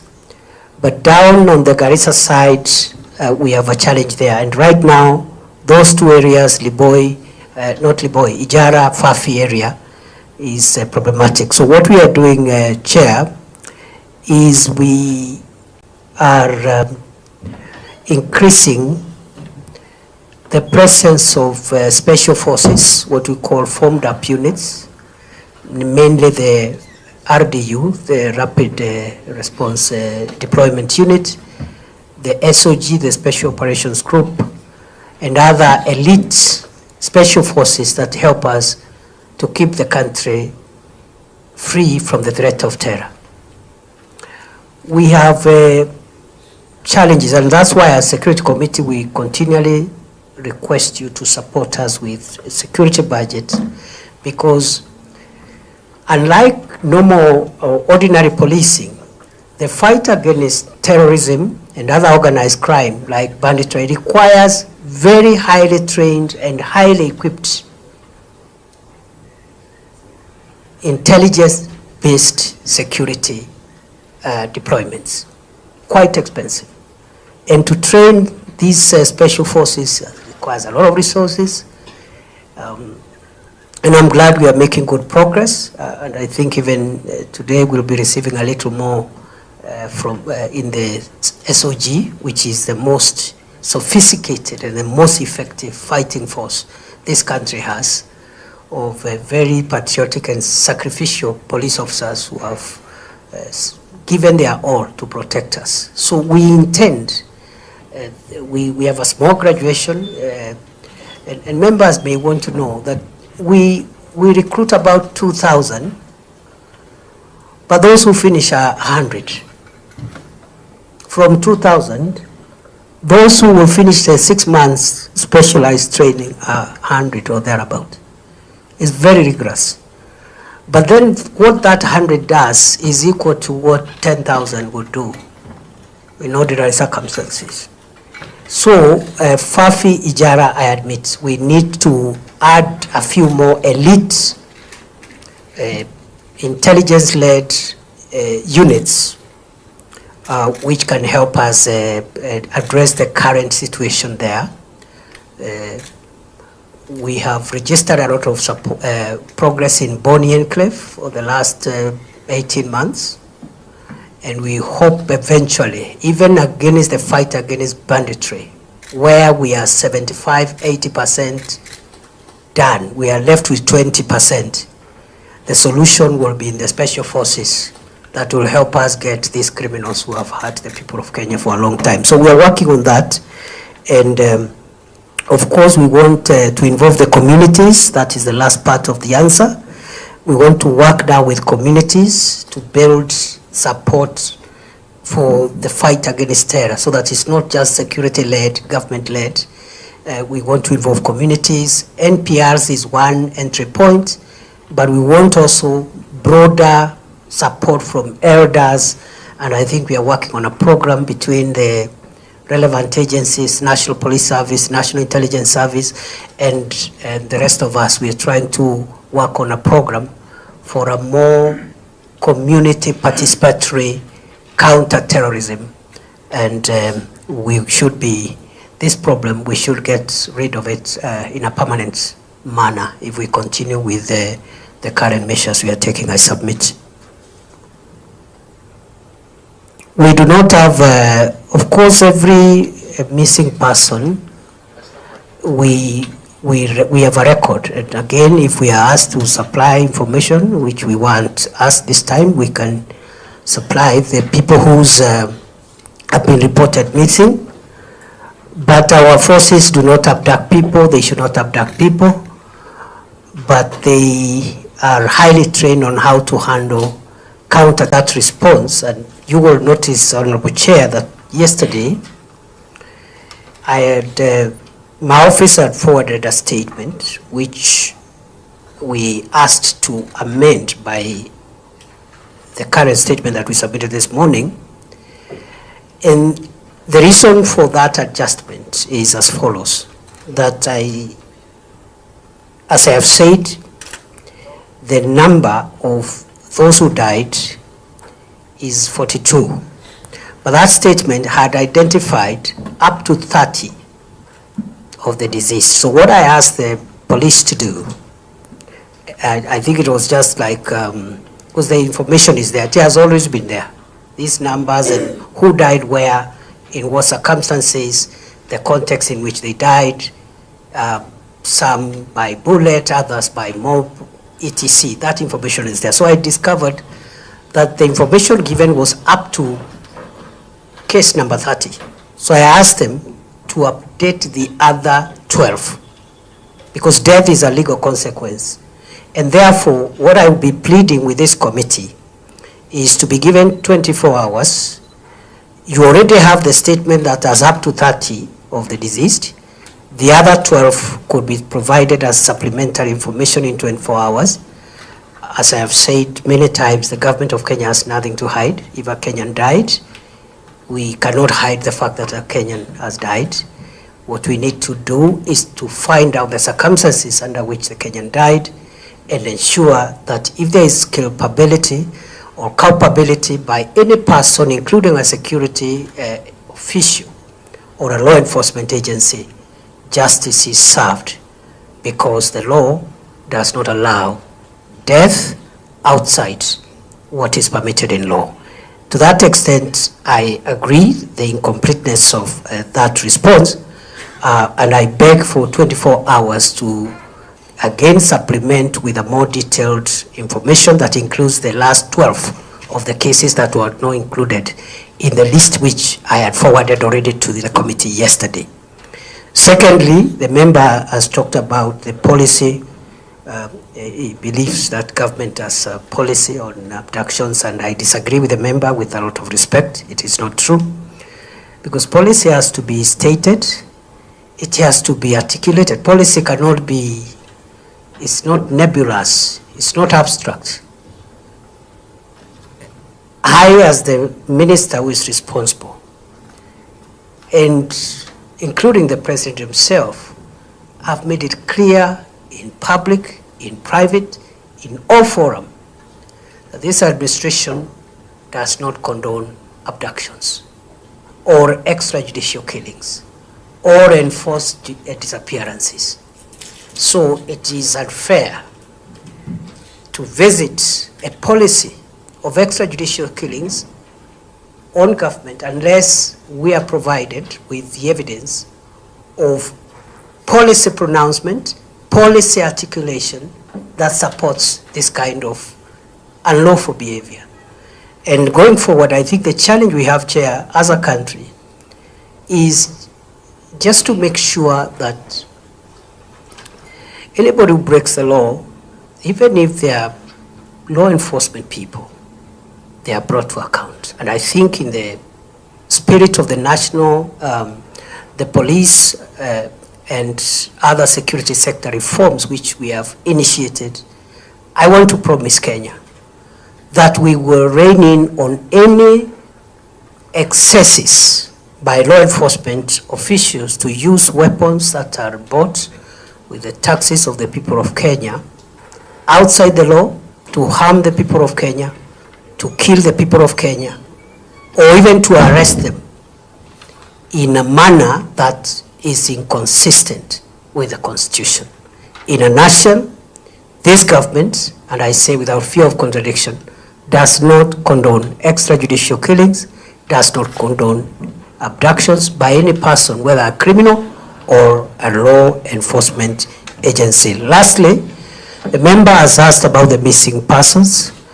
Again, the supplementary list will contain the OB number and the people who are reported missing per county. I think Nairobi has the highest, Nyandarua I think was the highest, Nyandarua had 13 cases reported. But what I want to inform the committee chair through you is that it is not scientifically correct to say that when someone is reported missing, they have been abducted. It is also not scientific to say that if a missing person report has been made, that that person has been abducted because they were participating in a demonstration. We have had a problem in this country for the last so many years of persons who are reported missing. Some of them have been traced eventually after months, others after weeks, others after years, others have never been found. And therefore, while we got some missing person reports from actually across the country, incidentally including some of the parts of the country where the demonstrations were not violent or were not even present, and that breakdown per county is provided. And therefore, with the great respect to the committee, I want to submit, Chair, that again, just like the cases of the deceased people, those who died, though those who are reported missing, we continually to look for them, to trace them, and we are appealing for information that can help us trace them. And it is the business of the police to make sure that the country is safe and people are protected from criminals, and it cannot be the policy of this government to support any harm on any Kenyan for politics or for whatever reason, because that would violate our constitution. I submit. Finally, Chair, just on the same issue, Waziri, a number of these people who were killed, the 42 according to your record, even though normal media and through ISK and other LSK and other organizations say the number is much, much higher. Actually, yesterday in the news, they talked about 61 cases, and several numbers are still missing up to now. You have admitted quite a number of these so-called people who were killed by bullets. And obviously, those are police bullets. And obviously, you must have a traceability mechanism to know who was assigned what gun, what kind of ammunition was assigned. Is it possible to trace and follow up and know exactly which police officer shot any particular member of these 42 who have done the case? Having been killed, as we have clearly said, weapons bought by the people of Kenya, what measures have you put in place to ensure the bereaved families, the families who lost loved ones, their breadwinners, their hopes in life, what measures has the government put in place to compensate or relieve their pain? What measures has the government put in place? Thank you, Chair. Chair, I would like to respond to the further intervention by the honourable member as follows. That I have not admitted that any Kenyan was killed by the police. What I said is that some died because of bullet wounds. The process of proving the owner of the gun that discharged a killer bullet is a forensic process. And I am not ruling out the possibility that a police officer may have used their firearms outside the law. But just 2 comments there, Chair, which I honestly believe are in the best interest of the country for me to say at a time like this one, when we are grappling with serious balances. On one hand, we have a country to keep safe from crime, and on the other hand, we have also a country that has a constitution that gives wide-ranging liberties, including civil liberties. I want to say these 2 things. That firstly, Chair, police are allowed to use lethal force. Let's start from there. Police are allowed to use lethal force to kill, depending on the circumstances. There are parameters. Those firearms are supposed to neutralize dangerous criminals who pose danger either to the life of a police officer themselves or to the lives of the people. And I think that's a general principle. I am not trying to say that any of these cases fitted there. I'm just saying that the law allows the police to use lethal force. The question that the pursuit of justice must help us to answer is whether, if there is any police officer who used their weapon, whether that use was within the parameters permitted under the law. If they were not within the parameters, then that police officer must be held accountable. And I know I have been briefed, IPOA is already at an advanced stage of doing that investigations. It requires forensics. You can trace the bullet to a gun and the license, who owns that gun. The second point, and while I'm at that on the police use of force, I want to, if you look at, for example, what happened in America on January 6, 2020, which, well, remotely to what we had, maybe not exactly, because those characters who came to Parliament were not coming for fun. Many of you members were there. They were not coming for fun. They were coming to burn down Parliament and kill people, basically. They were not coming to demonstrate and ask for the finance bill not to be passed. They were coming to cause grave harm. In fact, 2 days after that event, after we frustrated the effort to burn down Parliament and kill members, we arrested a suspect at 4 a.m. outside Parliament carrying fuel, intending to go and raise down the premises of Parliament. So the action we took on that day, therefore, and I'm not preempting the investigations, some lives were lost in the process. But I wanted, again, to be fair to our democracy, to compare that with what happened in the US on January 6, 2020, the attack on Capitol Hill, which was actually an attack on American democracy, forced the Senate of the US to make certain decisions and use violence, including harming people, to make a political statement. Lives were lost in that country, but they have never discussed that matter.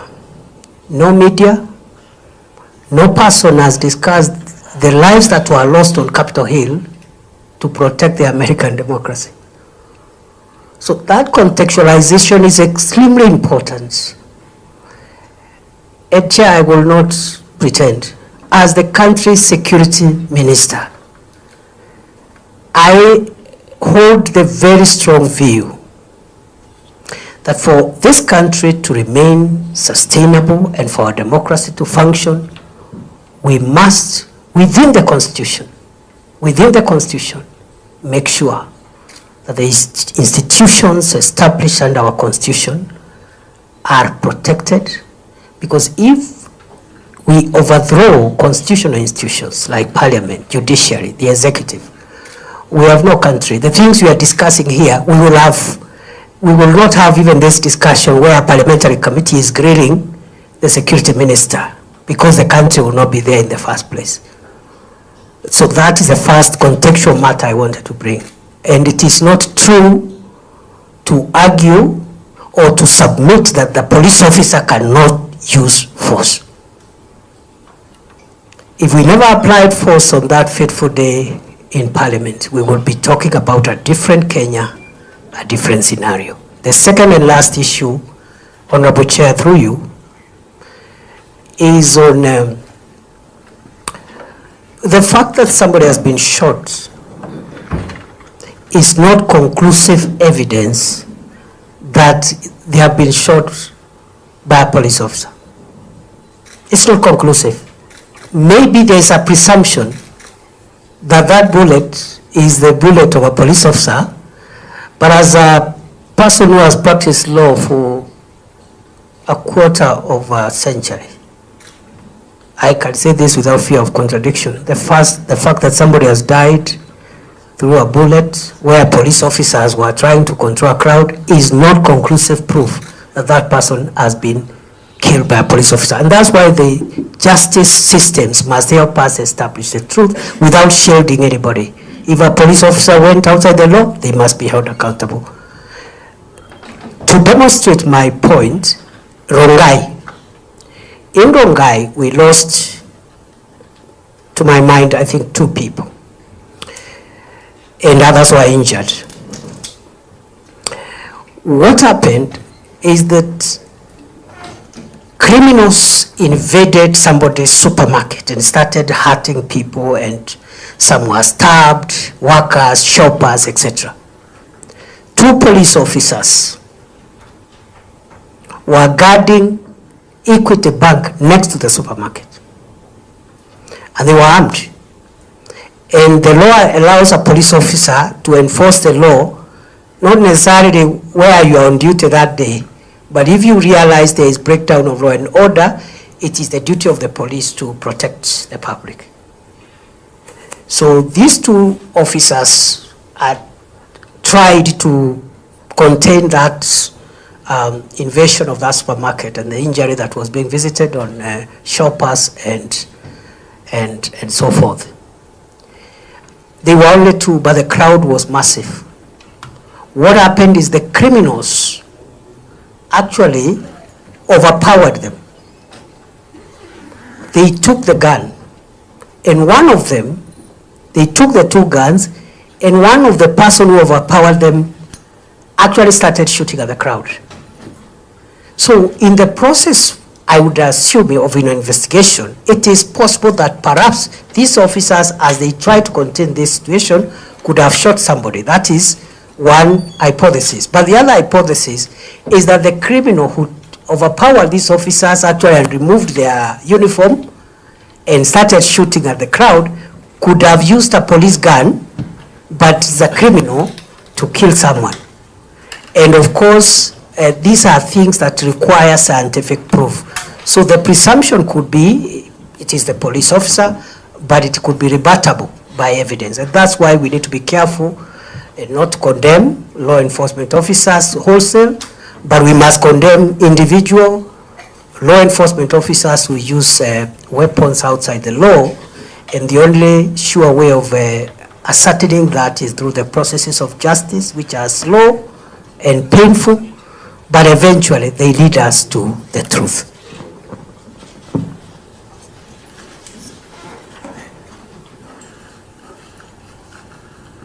You're done, Waziri?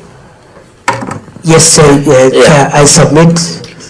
Yeah. And in some of the riots, there were private people with firearms. In some cases where we had huge crowds, there were people with firearms inside crowds. So I'm not just defending my officers. I'm also saying they need to be given the benefit of doubt, and otherwise we will lose the morale of our security agencies. And next time there's an attack, they'll say, okay, there's an attack, Parliament, sort out yourselves. God forbid. I submit. Members were aware that, of course, we have got quite a number of the rest of the 6 of the question. I think we can leave at that, and I think the minister has taken undertaking to furnish this committee with the total number of Kenyans who are added to the list of 30. So you had asked for 24 hours? Right by tomorrow such a time, by tomorrow noon. Thank you so much. Of course, the document will also be the document of the House, and it will be tabled in Parliament. Thank you so much, our brother Window, and a lot of regards from the member who did ask the question, actually, Ocheng. He said he was your student. Sometime he confided to me. I hope I did a good job. Yeah, seemingly yes. Yeah, actually talked a lot of accolade. Now, kindly go to the second question. We have got hardly 1 hour to tackle the rest of the 6. Honorable Chair and honorable members, thank you. The second matter, as guided by the Chair, is the question on insecurity in Fafi constituency. And here I've been asked by the member for Fafi, the Honorable Yakub,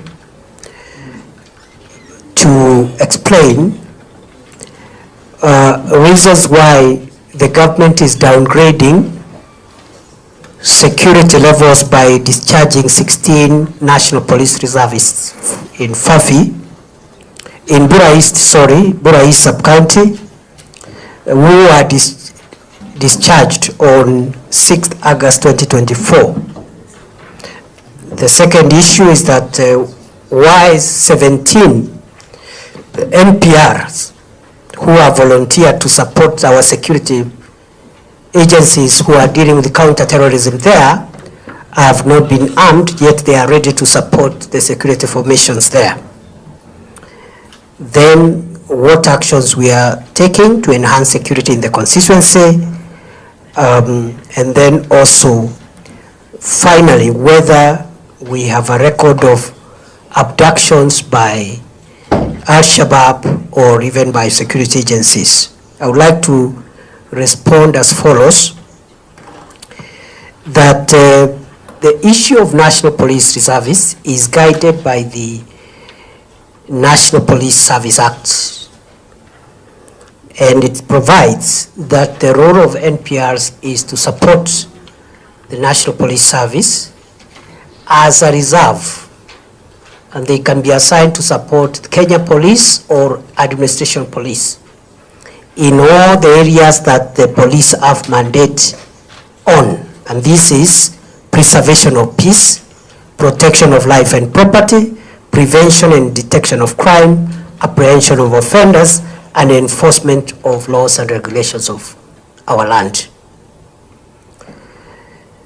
Now, the functions of the work of the National Police Reserve is to support the police, the full-time police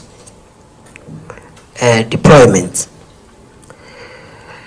But the Act also provides that NPRs must remain under the command and control of the police formation commanders.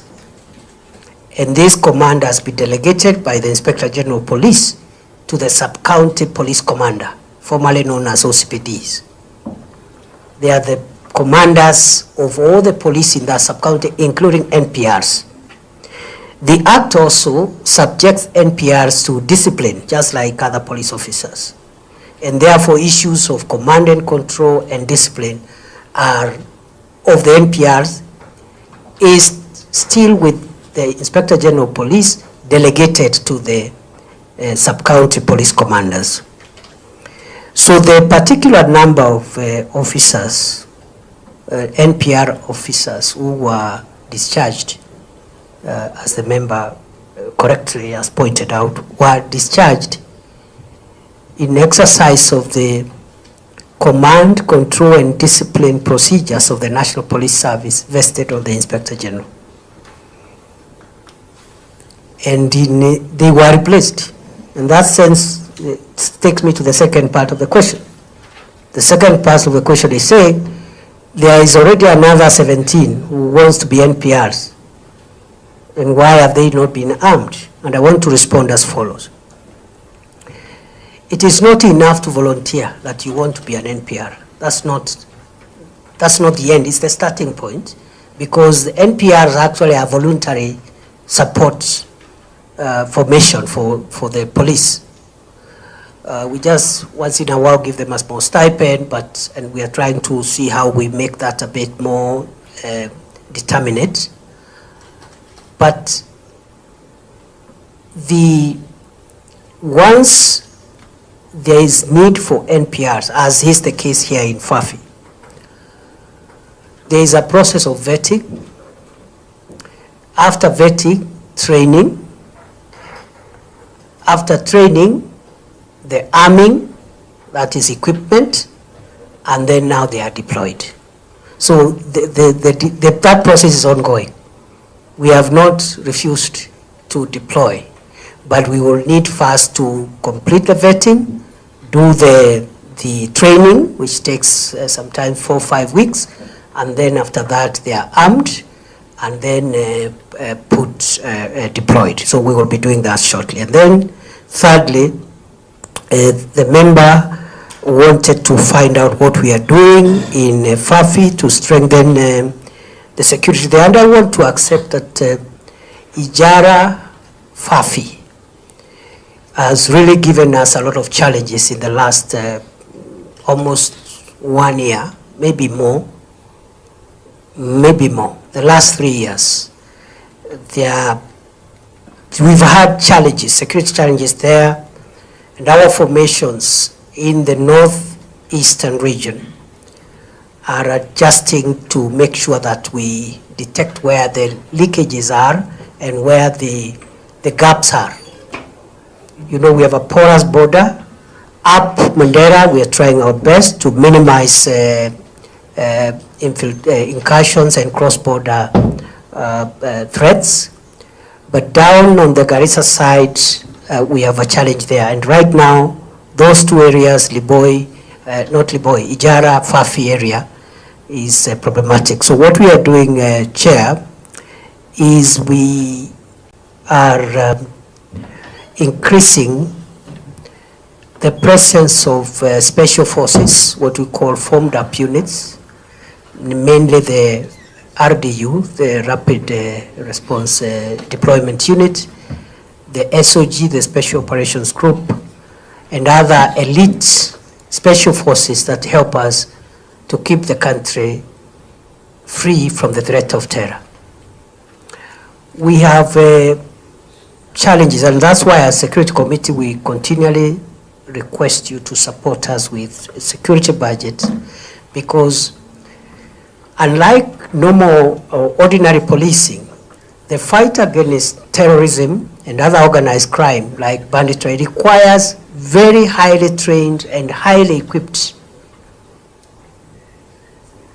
intelligence-based security deployments, quite expensive. And to train these special forces requires a lot of resources. And I'm glad we are making good progress. And I think even today we'll be receiving a little more in the SOG, which is the most sophisticated and the most effective fighting force this country has, of very patriotic and sacrificial police officers who have given their all to protect us. So we intend, we have a small graduation, and members may want to know that we recruit about 2,000, but those who finish are 100. From 2,000, those who will finish their 6 months specialized training are 100 or thereabout. It's very rigorous.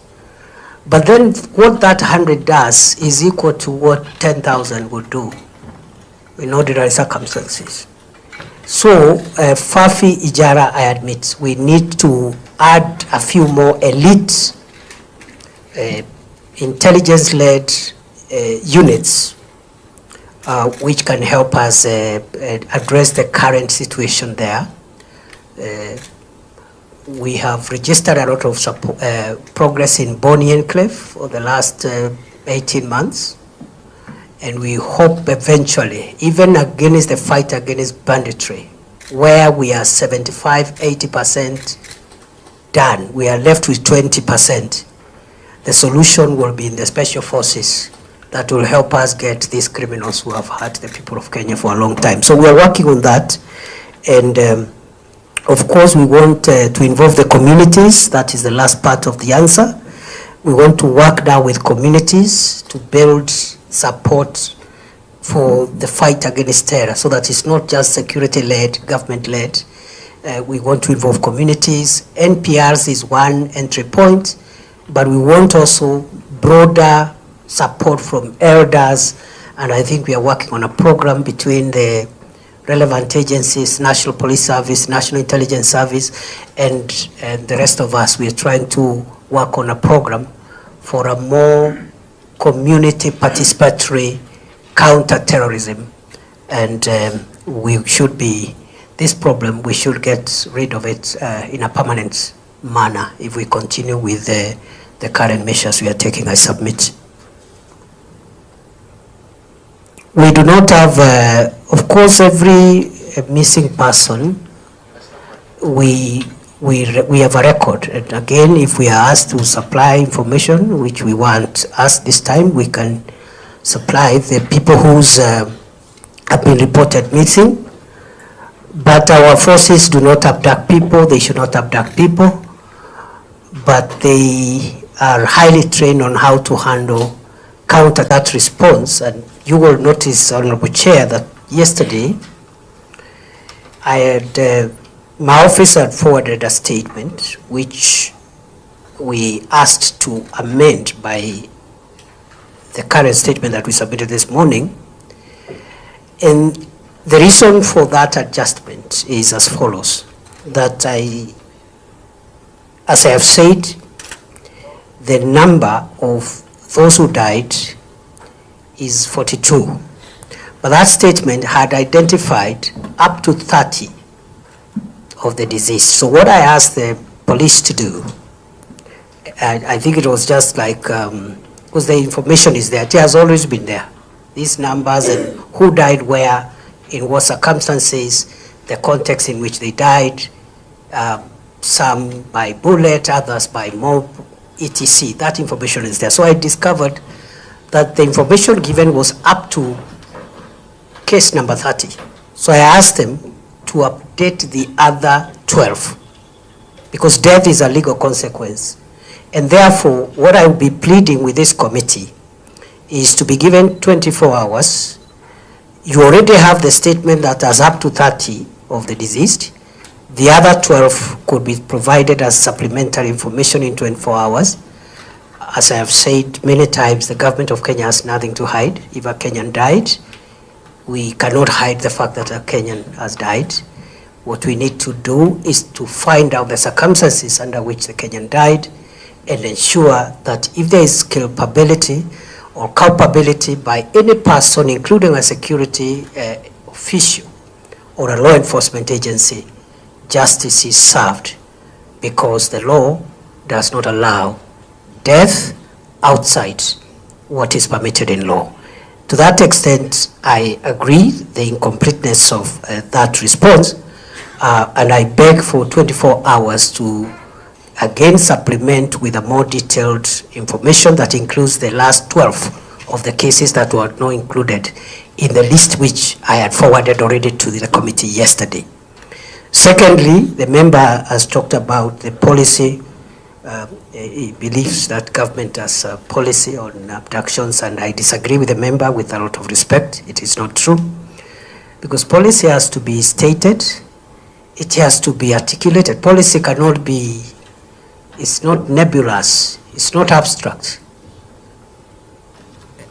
I, as the minister who is responsible, and including the president himself, have made it clear in public, in private, in all forums, that this administration does not condone abductions or extrajudicial killings or enforce disappearances.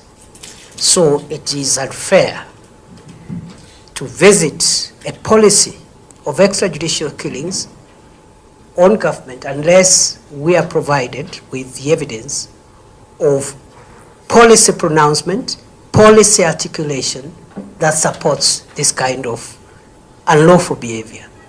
And going forward, I think the challenge we have, Chair, as a country, is just to make sure that anybody who breaks the law, even if they are law enforcement people, they are brought to account. And I think in the spirit of the national, the police and other security sector reforms which we have initiated, I want to promise Kenya that we will rein in on any excesses by law enforcement officials to use weapons that are bought with the taxes of the people of Kenya outside the law to harm the people of Kenya, to kill the people of Kenya, or even to arrest them in a manner that is inconsistent with the Constitution. In a nutshell, this government, and I say without fear of contradiction, does not condone extrajudicial killings, does not condone abductions by any person, whether a criminal or a law enforcement agency. Lastly, the member has asked about the missing persons. Again, the supplementary list will contain the OB number and the people who are reported missing per county.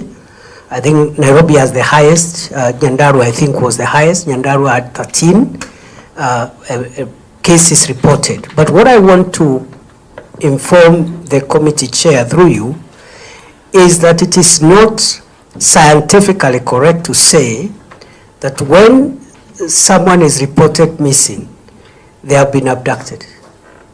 It is also not scientific to say that if a missing person report has been made, that that person has been abducted because they were participating in a demonstration. We have had a problem in this country for the last so many years of persons who are reported missing. Some of them have been traced eventually after months, others after weeks, others after years, others have never been found. And therefore, while we got some missing person reports from actually across the country, incidentally including some of the parts of the country where the demonstrations were not violent or were not even present, and that breakdown per county is provided. And therefore, with the great respect to the committee, I want to submit, Chair, that again, just like the cases of the deceased people, those who died, though those who are reported missing, we continually to look for them, to trace them, and we are appealing for information that can help us trace them. And it is the business of the police to make sure that the country is safe and people are protected from criminals, and it cannot be the policy of this government to support any harm on any Kenyan for politics or for whatever reason, because that would violate our constitution. I submit. Finally, Chair, just on the same issue, Waziri, a number of these people who were killed, the 42 according to your record, even though normal media and through ISK and other LSK and other organizations say the number is much, much higher. Actually, yesterday in the news, they talked about 61 cases, and several numbers are still missing up to now. You have admitted quite a number of these so-called people who were killed by bullets. And obviously, those are police bullets. And obviously you must have a traceability mechanism to know who was assigned what gun, what kind of ammunition was assigned. Is it possible to trace and follow up and know exactly which police officer shot any particular member of these 42 who have died?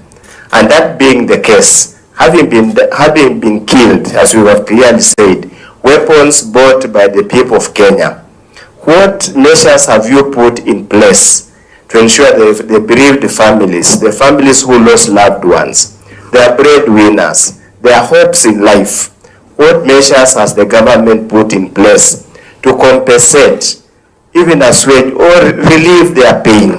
What measures has the government put in place? Thank you, Chair. Chair, I would like to respond to the further intervention by the honourable member as follows. That I have not admitted that any Kenyan was killed by the police. What I said is that some died because of bullet wounds. The process of proving the owner of the gun that discharged a killer bullet is a forensic process. And I am not ruling out the possibility that a police officer may have used their firearms outside the law. But just 2 comments there, Chair, which I honestly believe are in the best interest of the country for me to say at a time like this one, when we are grappling with serious balances. On one hand, we have a country to keep safe from crime, and on the other hand, we have also a country that has a constitution that gives wide-ranging liberties, including civil liberties. I want to say these 2 things. That firstly, Chair, police are allowed to use lethal force. Let's start from there. Police are allowed to use lethal force to kill, depending on the circumstances. There are parameters. Those firearms are supposed to neutralize dangerous criminals who pose danger either to the life of a police officer themselves or to the lives of the people. And I think that's a general principle. I am not trying to say that any of these cases fitted there. I'm just saying that the law allows the police to use lethal force. The question that the pursuit of justice must help us to answer is whether, if there is any police officer who used their weapon, whether that use was within the parameters permitted under the law. If they were not within the parameters, then that police officer must be held accountable. And I know I have been briefed, IPOA is already at an advanced stage of doing that investigations. It requires forensics. You can trace the bullet to a gun and the license, who owns that gun. The second point, and while I'm at that on the police use of force, I would like to, if you look at, for example, what happened in America on January 6, 2020, which, well, remotely could be similar to what we had, maybe not exactly, because those characters who came to Parliament were not coming for fun. Many of you members were there. They were not coming for fun. They were coming to burn down Parliament and kill people, basically. They were not coming to demonstrate and ask for the finance bill not to be passed. They were coming to cause grave harm. In fact, 2 days after that event, after we frustrated the effort to burn down Parliament and kill members, we arrested a suspect at 4 a.m. outside Parliament carrying fuel, intending to go and raise down the premises of Parliament. So the action we took on that day, therefore, and I'm not preempting the investigations, some lives were lost in the process. But I wanted, again, to be fair to our democracy, to compare that with what happened in the US on January 6, 2020, the attack on Capitol Hill, which was actually an attack on American democracy, forced the Senate of the US to make certain decisions and use violence, including harming people, to make a political statement. Lives were lost in that country, but they have never discussed that matter. No media, no person has discussed the lives that were lost on Capitol Hill to protect the American democracy. So that contextualization is extremely important. And Chair, I will not pretend, as the country's security minister, I hold the very strong view that for this country to remain sustainable and for our democracy to function, we must, within the Constitution, make sure that the institutions established under our Constitution are protected, because if we overthrow constitutional institutions like Parliament, judiciary, the executive, we have no country. The things we are discussing here, we will not have even this discussion where a parliamentary committee is grilling the security minister, because the country will not be there in the first place. So that is the first contextual matter I wanted to bring. And it is not true to argue or to submit that the police officer cannot use force. If we never applied force on that fateful day in Parliament, we would be talking about a different Kenya, a different scenario. The second and last issue, Honorable Chair, through you, is on the fact that somebody has been shot is not conclusive evidence that they have been shot by a police officer. It's not conclusive. Maybe there's a presumption that that bullet is the bullet of a police officer, but as a person who has practiced law for a quarter of a century, I can say this without fear of contradiction. The fact that somebody has died through a bullet where police officers were trying to control a crowd is not conclusive proof that that person has been killed by a police officer. And that's why the justice systems must help us establish the truth without shielding anybody. If a police officer went outside the law, they must be held accountable. To demonstrate my point, Rongai. In Rongai, we lost, to my mind, I think 2 people. And others were injured. What happened is that criminals invaded somebody's supermarket and started hurting people, and some were stabbed, workers, shoppers, etc. 2 police officers were guarding Equity Bank next to the supermarket, and they were armed. And the law allows a police officer to enforce the law, not necessarily where you are on duty that day, but if you realize there is breakdown of law and order, it is the duty of the police to protect the public. So these 2 officers had tried to contain that invasion of that supermarket and the injury that was being visited on shoppers and so forth. They were only 2, but the crowd was massive. What happened is the criminals actually overpowered them. They took the gun, and one of them, they took the 2 guns, and one of the person who overpowered them actually started shooting at the crowd.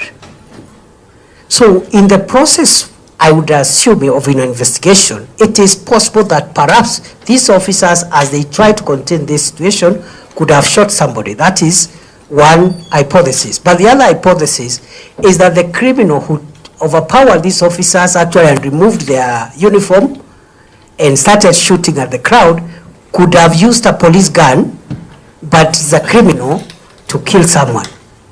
And of course, these are things that require scientific proof.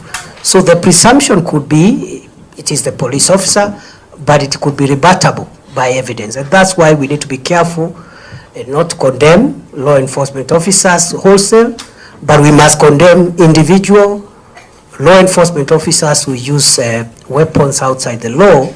And the only sure way of ascertaining that is through the processes of justice, which are slow and painful, but eventually they lead us to the truth.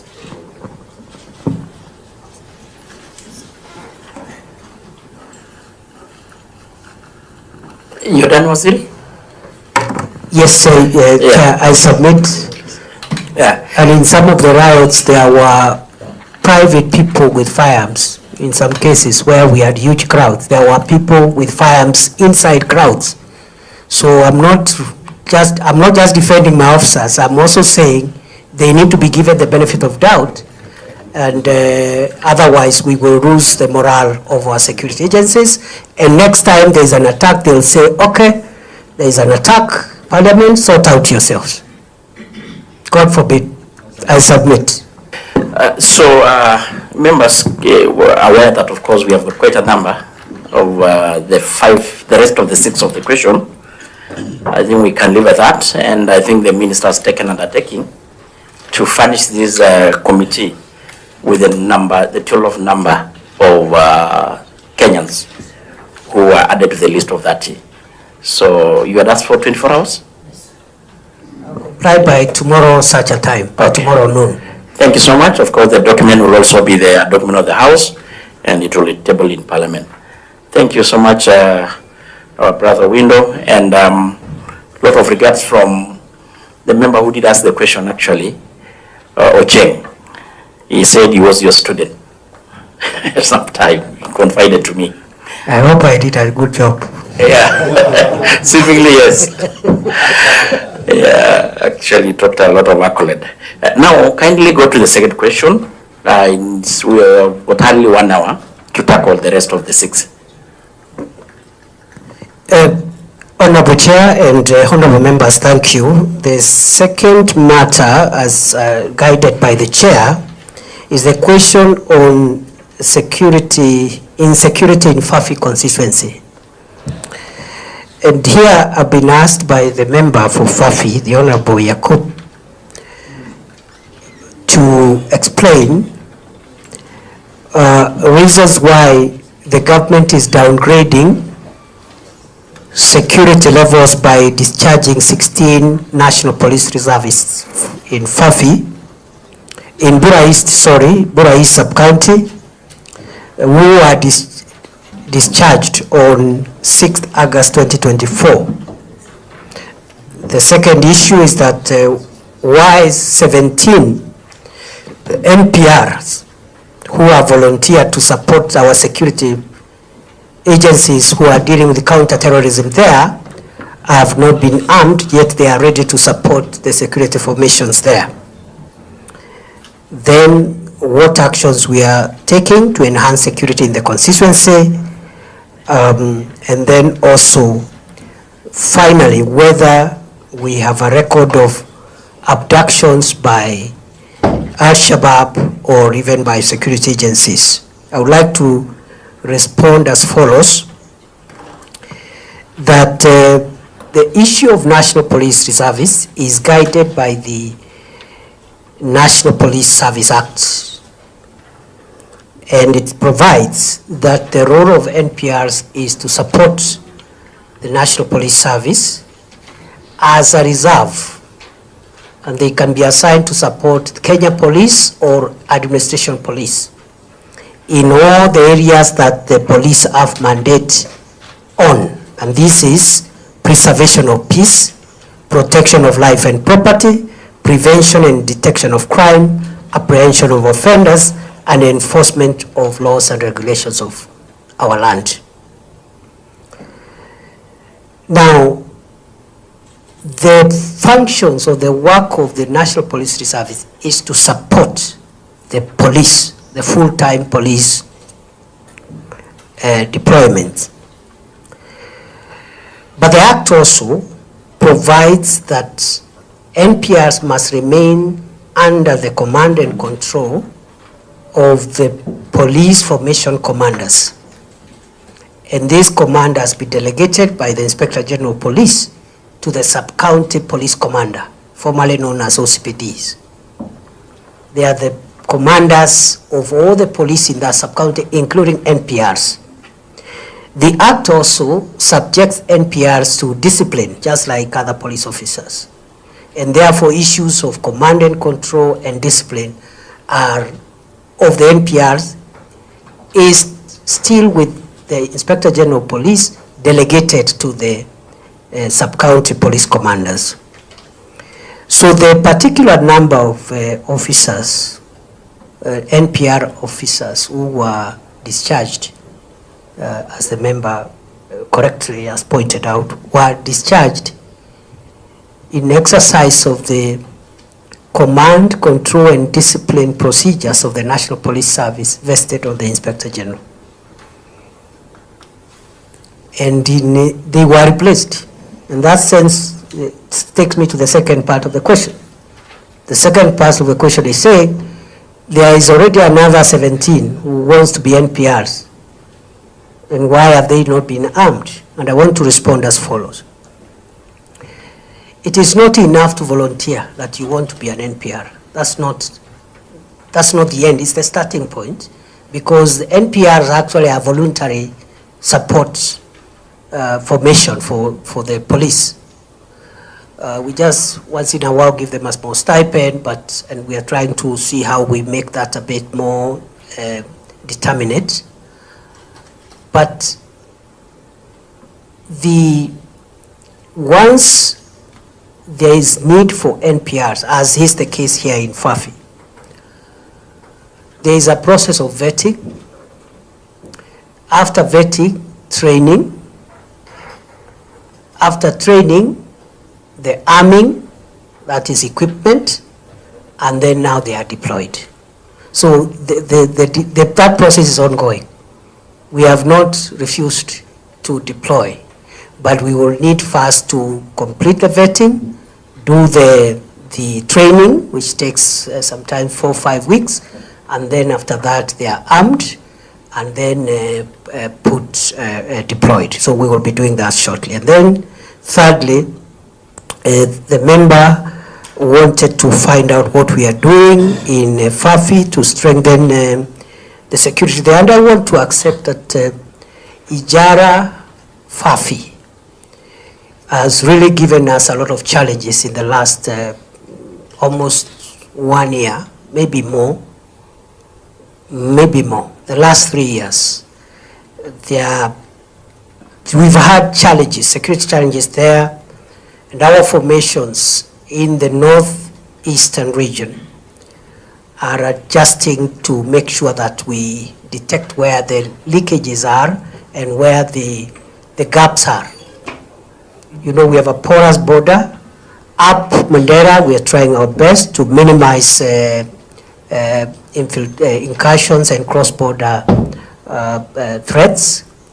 But down on the Garissa side, we have a challenge there. And right now, those two areas, Ijara, Fafi area, is problematic. So what we are doing, Chair, is we are increasing the presence of special forces, what we call formed up units, mainly the RDU, the Rapid Response Deployment Unit, the SOG, the Special Operations Group, and other elite special forces that help us to keep the country free from the threat of terror. We have challenges, and that's why as Security Committee we continually request you to support us with a security budget, because unlike normal or ordinary policing, the fight against terrorism and other organized crime like banditry requires very highly trained and highly equipped intelligence-based security deployments, quite expensive. And to train these special forces requires a lot of resources. And I'm glad we are making good progress. And I think even today we'll be receiving a little more from in the SOG, which is the most sophisticated and the most effective fighting force this country has, of very patriotic and sacrificial police officers who have given their all to protect us. So we intend, we have a small graduation, and members may want to know that we recruit about 2,000, but those who finish are 100. From 2,000, those who will finish their 6 months specialized training are 100 or thereabout. It's very rigorous. But then what that 100 does is equal to what 10,000 would do in ordinary circumstances. So, Fafi Ijara, I admit, we need to add a few more elite intelligence-led units which can help us address the current situation there. We have registered a lot of progress in Boni Enclave for the last 18 months. And we hope eventually, even against the fight against banditry, where we are 75–80% done, we are left with 20%. The solution will be in the special forces that will help us get these criminals who have hurt the people of Kenya for a long time. So we are working on that. And of course, we want to involve the communities. That is the last part of the answer. We want to work now with communities to build support for the fight against terror, so that it's not just security-led, government-led. We want to involve communities. NPRs is one entry point, but we want also broader support from elders, and I think we are working on a program between the relevant agencies, National Police Service, National Intelligence Service, and the rest of us. We are trying to work on a program for a more community participatory counter-terrorism, and we should be, this problem, we should get rid of it in a permanent manner if we continue with the current measures we are taking. I submit. We do not have, of course, every missing person, we have a record. And again, if we are asked to supply information, which we want us this time, we can supply the people who's have been reported missing. But our forces do not abduct people. They should not abduct people. But they are highly trained on how to handle counter that response. And you will notice, Honorable Chair, that yesterday I had my office had forwarded a statement which we asked to amend by the current statement that we submitted this morning. And the reason for that adjustment is as follows, that as I have said, the number of those who died is 42. But that statement had identified up to 30 of the deceased. So what I asked the police to do, I think it was just like, because the information is there, it has always been there. These numbers and who died where, in what circumstances, the context in which they died, some by bullet, others by mob, etc. That information is there. So I discovered that the information given was up to case number 30. So I asked them to update the other 12, because death is a legal consequence. And therefore, what I will be pleading with this committee is to be given 24 hours. You already have the statement that has up to 30 of the deceased. The other 12 could be provided as supplementary information in 24 hours. As I have said many times, the government of Kenya has nothing to hide. If a Kenyan died, we cannot hide the fact that a Kenyan has died. What we need to do is to find out the circumstances under which the Kenyan died and ensure that if there is culpability or culpability by any person, including a security official or a law enforcement agency, justice is served, because the law does not allow death outside what is permitted in law. To that extent, I agree the incompleteness of that response, and I beg for 24 hours to again supplement with a more detailed information that includes the last 12 of the cases that were not included in the list which I had forwarded already to the committee yesterday. Secondly, the member has talked about the policy. He believes that government has a policy on abductions, and I disagree with the member with a lot of respect. It is not true, because policy has to be stated, it has to be articulated. Policy cannot be, it's not nebulous, it's not abstract. I, as the minister who is responsible, and including the president himself, have made it clear in public, in private, in all forums, that this administration does not condone abductions or extrajudicial killings or enforce disappearances. So it is unfair to visit a policy of extrajudicial killings on government unless we are provided with the evidence of policy pronouncement, policy articulation that supports this kind of unlawful behavior. And going forward, I think the challenge we have, Chair, as a country, is just to make sure that anybody who breaks the law, even if they are law enforcement people, they are brought to account. And I think in the spirit of the national, the police and other security sector reforms which we have initiated, I want to promise Kenya that we will rein in on any excesses by law enforcement officials to use weapons that are bought with the taxes of the people of Kenya outside the law to harm the people of Kenya, to kill the people of Kenya, or even to arrest them in a manner that is inconsistent with the Constitution.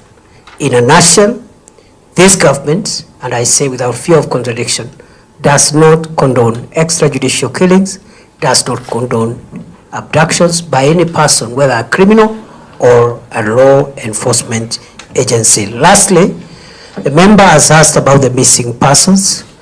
Again, the supplementary list will contain the OB number and the people who are reported missing per county.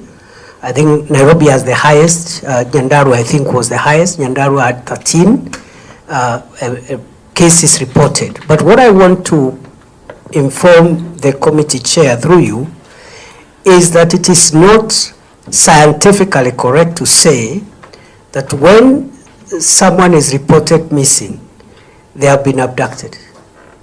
It is also not scientific to say that if a missing person report has been made, that that person has been abducted because they were participating in a demonstration. We have had a problem in this country for the last so many years of persons who are reported missing. Some of them have been traced eventually after months, others after weeks, others after years, others have never been found. And therefore, while we got some missing person reports from actually across the country, incidentally including some of the parts of the country where the demonstrations were not violent or were not even present, and that breakdown per county is provided. And therefore, with the great respect to the committee, I want to submit, Chair, that again, just like the cases of the deceased people, those who died, though those who are reported missing, we continually to look for them, to trace them, and we are appealing for information that can help us trace them.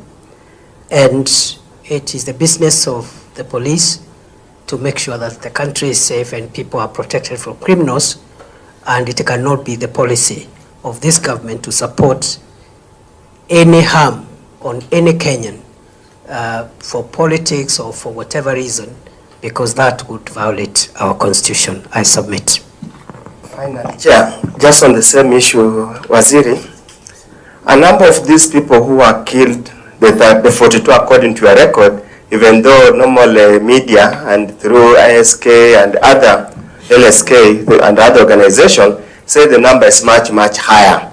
Actually, yesterday in the news, they talked about 61 cases, and several numbers are still missing up to now. You have admitted quite a number of these so-called people who were killed by bullets. And obviously, those are police bullets. And obviously, you must have a traceability mechanism to know who was assigned what gun, what kind of ammunition was assigned. Is it possible to trace and follow up and know exactly which police officer shot any particular member of these 42 who have died? And that being the case, having been killed, as we have clearly said, weapons bought by the people of Kenya, what measures have you put in place to ensure the bereaved families, the families who lost loved ones, their breadwinners, their hopes in life, what measures has the government put in place to compensate, even assuage or relieve their pain? What measures has the government put in place? Thank you, Chair. Chair, I would like to respond to the further intervention by the honorable member as follows. That I have not admitted that any Kenyan was killed by the police. What I said is that some died because of bullet wounds. The process of proving the owner of the gun that discharged a killer bullet is a forensic process. And I am not ruling out the possibility that a police officer may have used their firearms outside the law.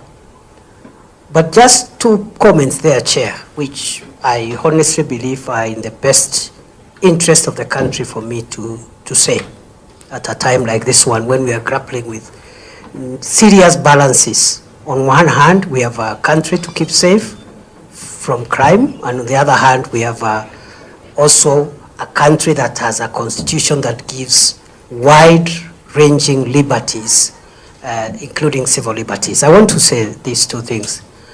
That firstly, Chair, police are allowed to use lethal force.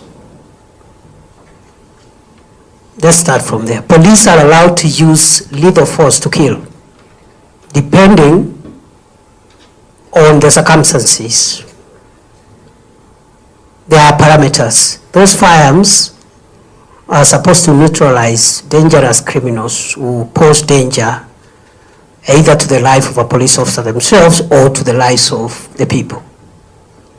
And I think that's a general principle. I am not trying to say that any of these cases fitted there. I'm just saying that the law allows the police to use lethal force. The question that the pursuit of justice must help us to answer is whether, if there is any police officer who used their weapon, whether that use was within the parameters permitted under the law.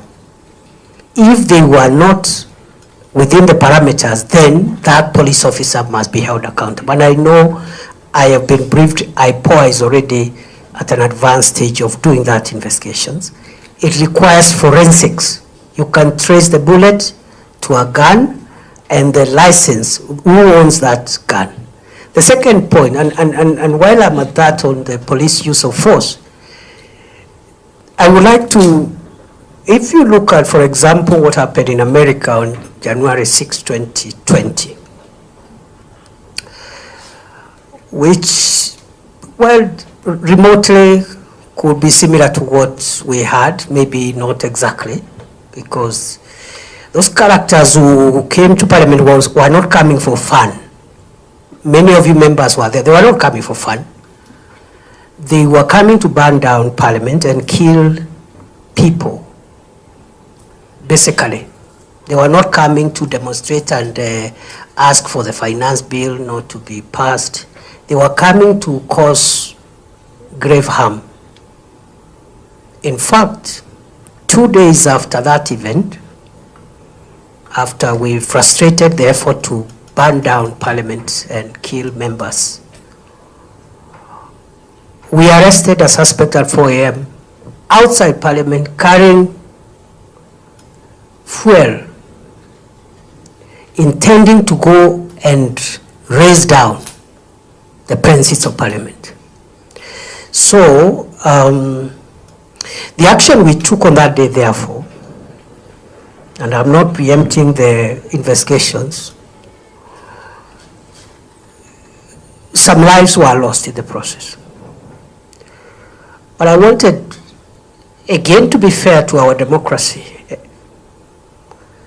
to compare that with what happened in the US on January 6, 2020, the attack on Capitol Hill, which was actually an attack on American democracy, forced the Senate of the US to make certain decisions and use violence, including harming people, to make a political statement. Lives were lost in that country, but they have never discussed that matter. No media, no person has discussed the lives that were lost on Capitol Hill to protect the American democracy. So that contextualization is extremely important. And Chair, I will not pretend, as the country's security minister, I hold the very strong view that for this country to remain sustainable and for our democracy to function, we must, within the Constitution, make sure that the institutions established under our Constitution are protected, because if we overthrow constitutional institutions like Parliament, judiciary, the executive, we have no country. The things we are discussing here, we will not have even this discussion where a parliamentary committee is grilling the security minister, because the country will not be there in the first place. So that is the first contextual matter I wanted to bring. And it is not true to argue or to submit that the police officer cannot use force. If we never applied force on that fateful day in Parliament, we will be talking about a different Kenya, a different scenario. The second and last issue, Honorable Chair, through you, is on the fact that somebody has been shot is not conclusive evidence that they have been shot by a police officer. It's not conclusive.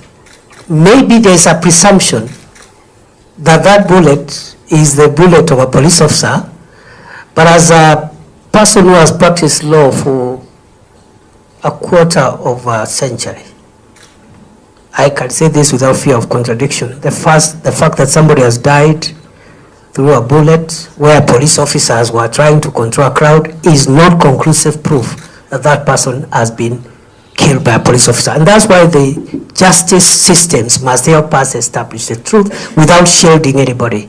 If a police officer went outside the law, they must be held accountable. To demonstrate my point, Rongai. In Rongai, we lost, to my mind, I think 2 people. And others were injured.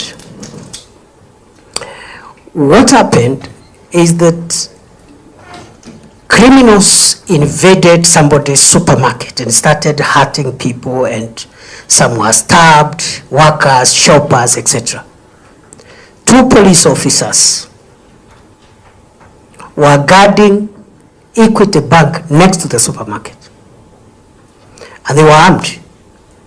And the law allows a police officer to enforce the law, not necessarily where you are on duty that day, but if you realize there is breakdown of law and order, it is the duty of the police to protect the public.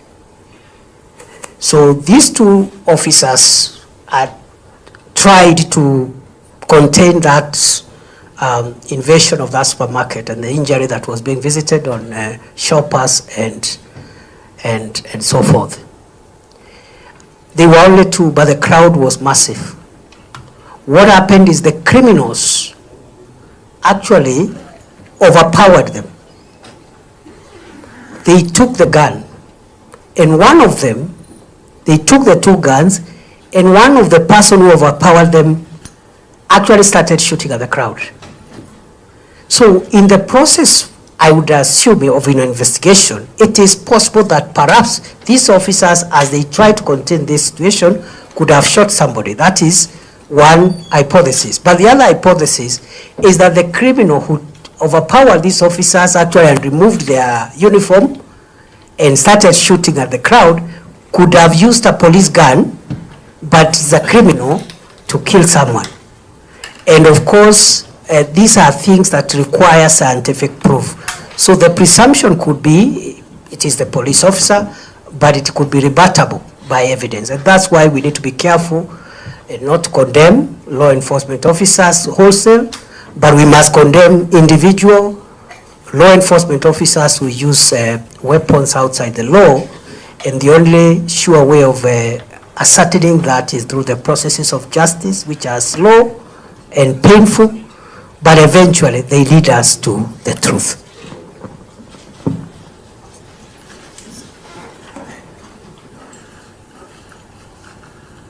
You're done, Waziri? Yes, Chair, I submit.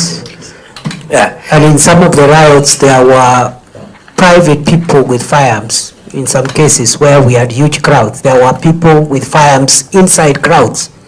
So I'm not just defending my officers. I'm also saying they need to be given the benefit of doubt, and otherwise we will lose the morale of our security agencies. And next time there's an attack, they'll say, okay, there's an attack, Parliament, sort out yourselves.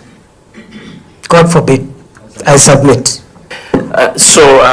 Members were aware that, of course, we have got quite a number of the rest of the 6 of the question. I think we can leave at that, and I think the minister has taken undertaking to furnish this committee with the total number of Kenyans who are added to the list of 30. So you had asked for 24 hours? Right by tomorrow such a time, by tomorrow noon. Thank you so much. Of course, the document will also be the document of the House, and it will be tabled in Parliament. Thank you so much, our brother Window, and a lot of regards from the member who did ask the question, actually, Ocheng. He said he was your student. Sometime he confided to me.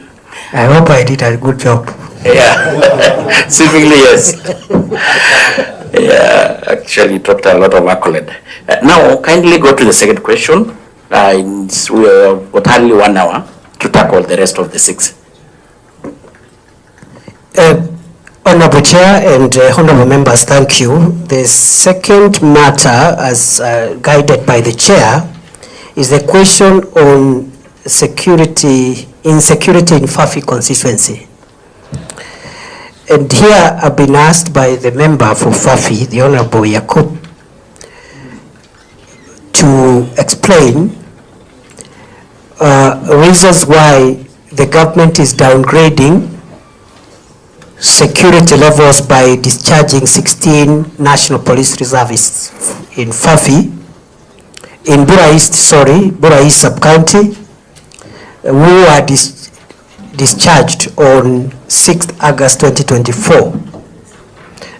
The second issue is that why 17 NPRs who are volunteered to support our security agencies who are dealing with counter-terrorism there have not been armed, yet they are ready to support the security formations there. Then what actions we are taking to enhance security in the constituency, and then also finally whether we have a record of abductions by Al-Shabaab or even by security agencies. I would like to respond as follows. that the issue of National Police Reservists is guided by the National Police Service Act, and it provides that the role of NPRs is to support the National Police Service as a reserve, and they can be assigned to support Kenya Police or Administration Police in all the areas that the police have mandate on, and this is preservation of peace, protection of life and property, prevention and detection of crime, apprehension of offenders, and enforcement of laws and regulations of our land. Now, the functions of the work of the National Police Reserve is to support the police, the full-time police deployment. But the Act also provides that NPRs must remain under the command and control of the police formation commanders.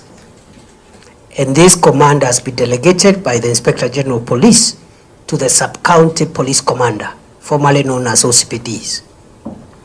They are the commanders of all the police in that sub-county, including NPRs. The Act also subjects NPRs to discipline, just like other police officers. And therefore, issues of command and control and discipline are of the NPRs is still with the Inspector General of Police, delegated to the sub-county police commanders.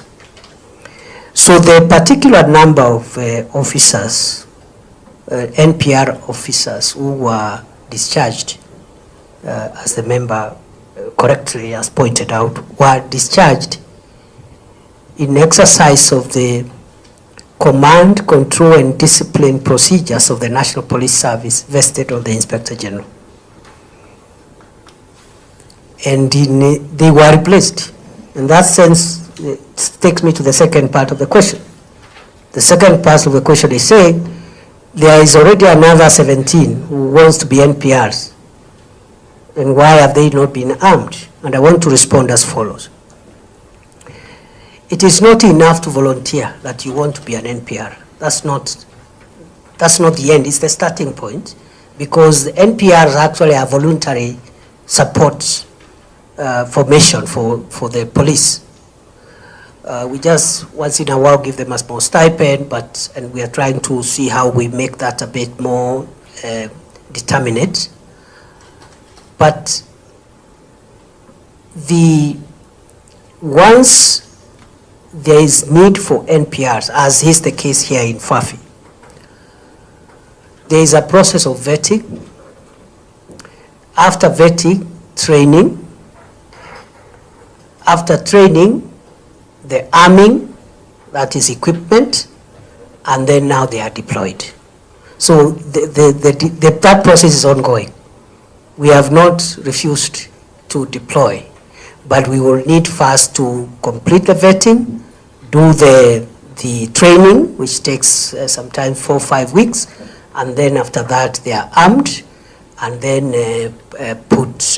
deployed. So we will be doing that shortly. And then thirdly, the member wanted to find out what we are doing in Fafi to strengthen the security there. And I want to accept that Ijara Fafi has really given us a lot of challenges in the last almost 1 year, maybe more. The last 3 years. We've had challenges, security challenges there, and our formations in the northeastern region are adjusting to make sure that we detect where the leakages are and where the gaps are.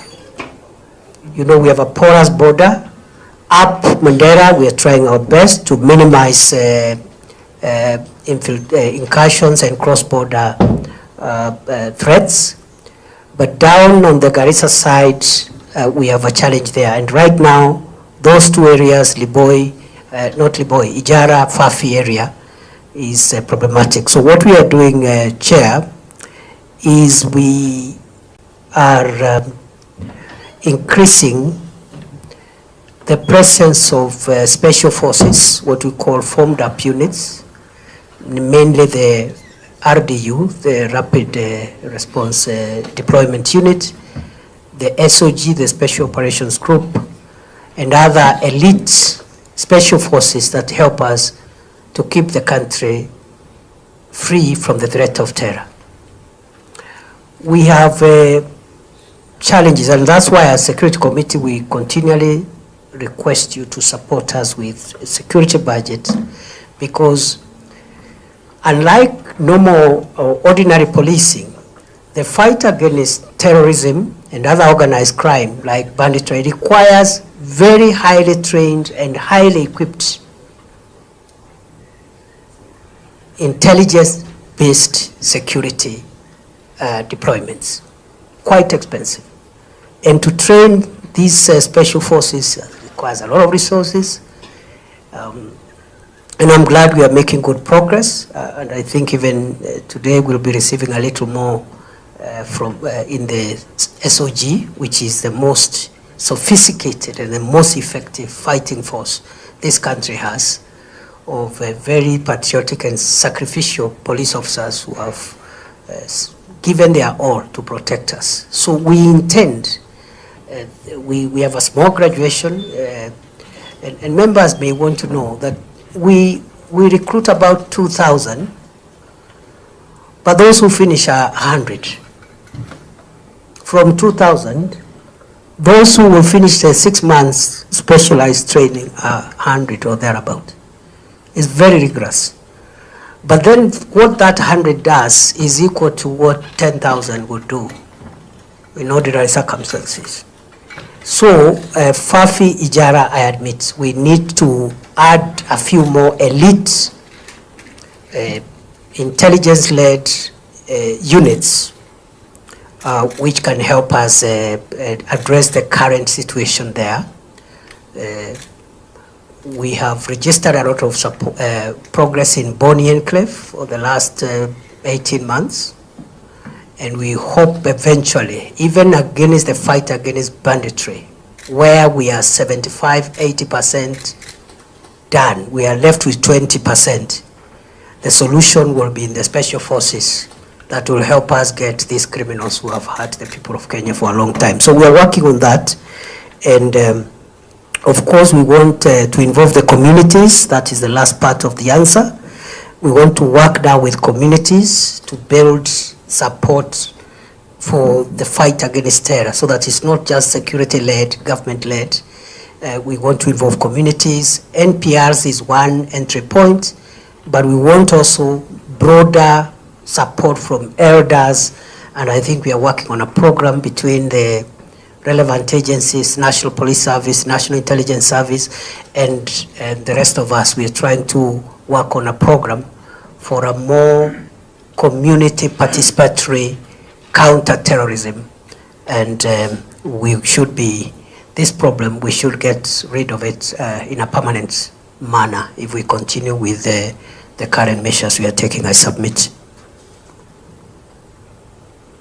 We do not have, of course, every missing person, we have a record. And again, if we are asked to supply information, which we want us this time, we can supply the people whose have been reported missing.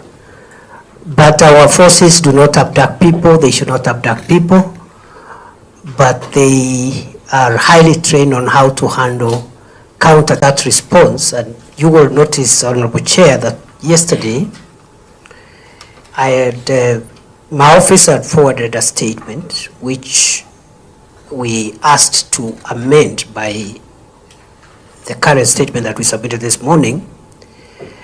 And the reason for that adjustment is as follows, that as I have said, the number of those who died is 42. But that statement had identified up to 30 of the deceased. So what I asked the police to do, I think it was just like, because the information is there, it has always been there. These numbers and who died where in what circumstances, the context in which they died, some by bullet, others by mob, etc. That information is there. So I discovered that the information given was up to case number 30. So I asked them to update the other 12, because death is a legal consequence. And therefore, what I will be pleading with this committee is to be given 24 hours. You already have the statement that has up to 30 of the deceased. The other 12 could be provided as supplementary information in 24 hours. As I have said many times, the government of Kenya has nothing to hide. If a Kenyan died, we cannot hide the fact that a Kenyan has died. What we need to do is to find out the circumstances under which the Kenyan died and ensure that if there is culpability or culpability by any person, including a security official or a law enforcement agency, justice is served, because the law does not allow death outside what is permitted in law. To that extent, I agree the incompleteness of that response, and I beg for 24 hours to again supplement with a more detailed information that includes the last 12 of the cases that were not included in the list which I had forwarded already to the committee yesterday. Secondly, the member has talked about the policy. He believes that government has a policy on abductions, and I disagree with the member with a lot of respect. It is not true, because policy has to be stated, it has to be articulated. Policy cannot be, it's not nebulous, it's not abstract. I, as the minister who is responsible, and including the president himself, have made it clear in public, in private, in all forums, that this administration does not condone abductions or extrajudicial killings or enforce disappearances. So it is unfair to visit a policy of extrajudicial killings on government unless we are provided with the evidence of policy pronouncement, policy articulation that supports this kind of unlawful behavior.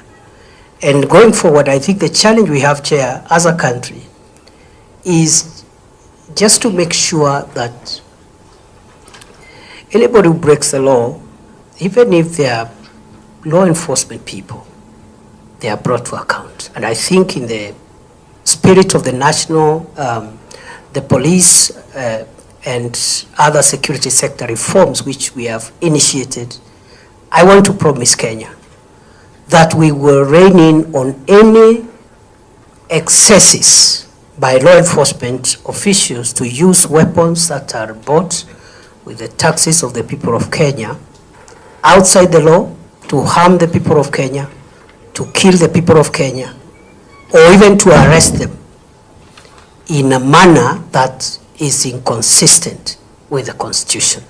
In a nutshell, this government, and I say without fear of contradiction, does not condone extrajudicial killings, does not condone abductions by any person, whether a criminal or a law enforcement agency. Lastly, the member has asked about the missing persons.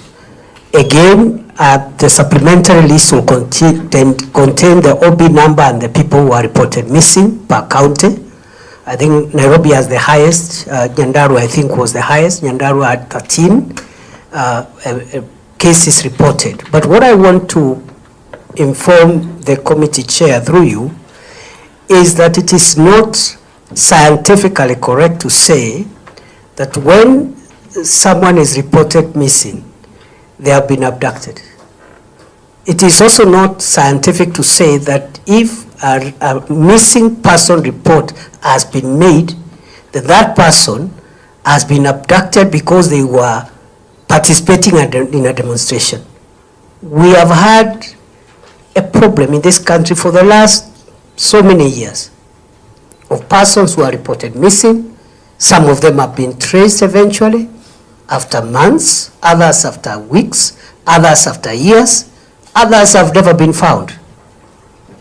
And therefore, while we got some missing person reports from actually across the country, incidentally including some of the parts of the country where the demonstrations were not violent or were not even present. And that breakdown per county is provided. And therefore, with the great respect to the committee, I want to submit, Chair, that again, just like the cases of the deceased people, those who died, though those who are reported missing, we continually to look for them, to trace them, and we are appealing for information that can help us trace them.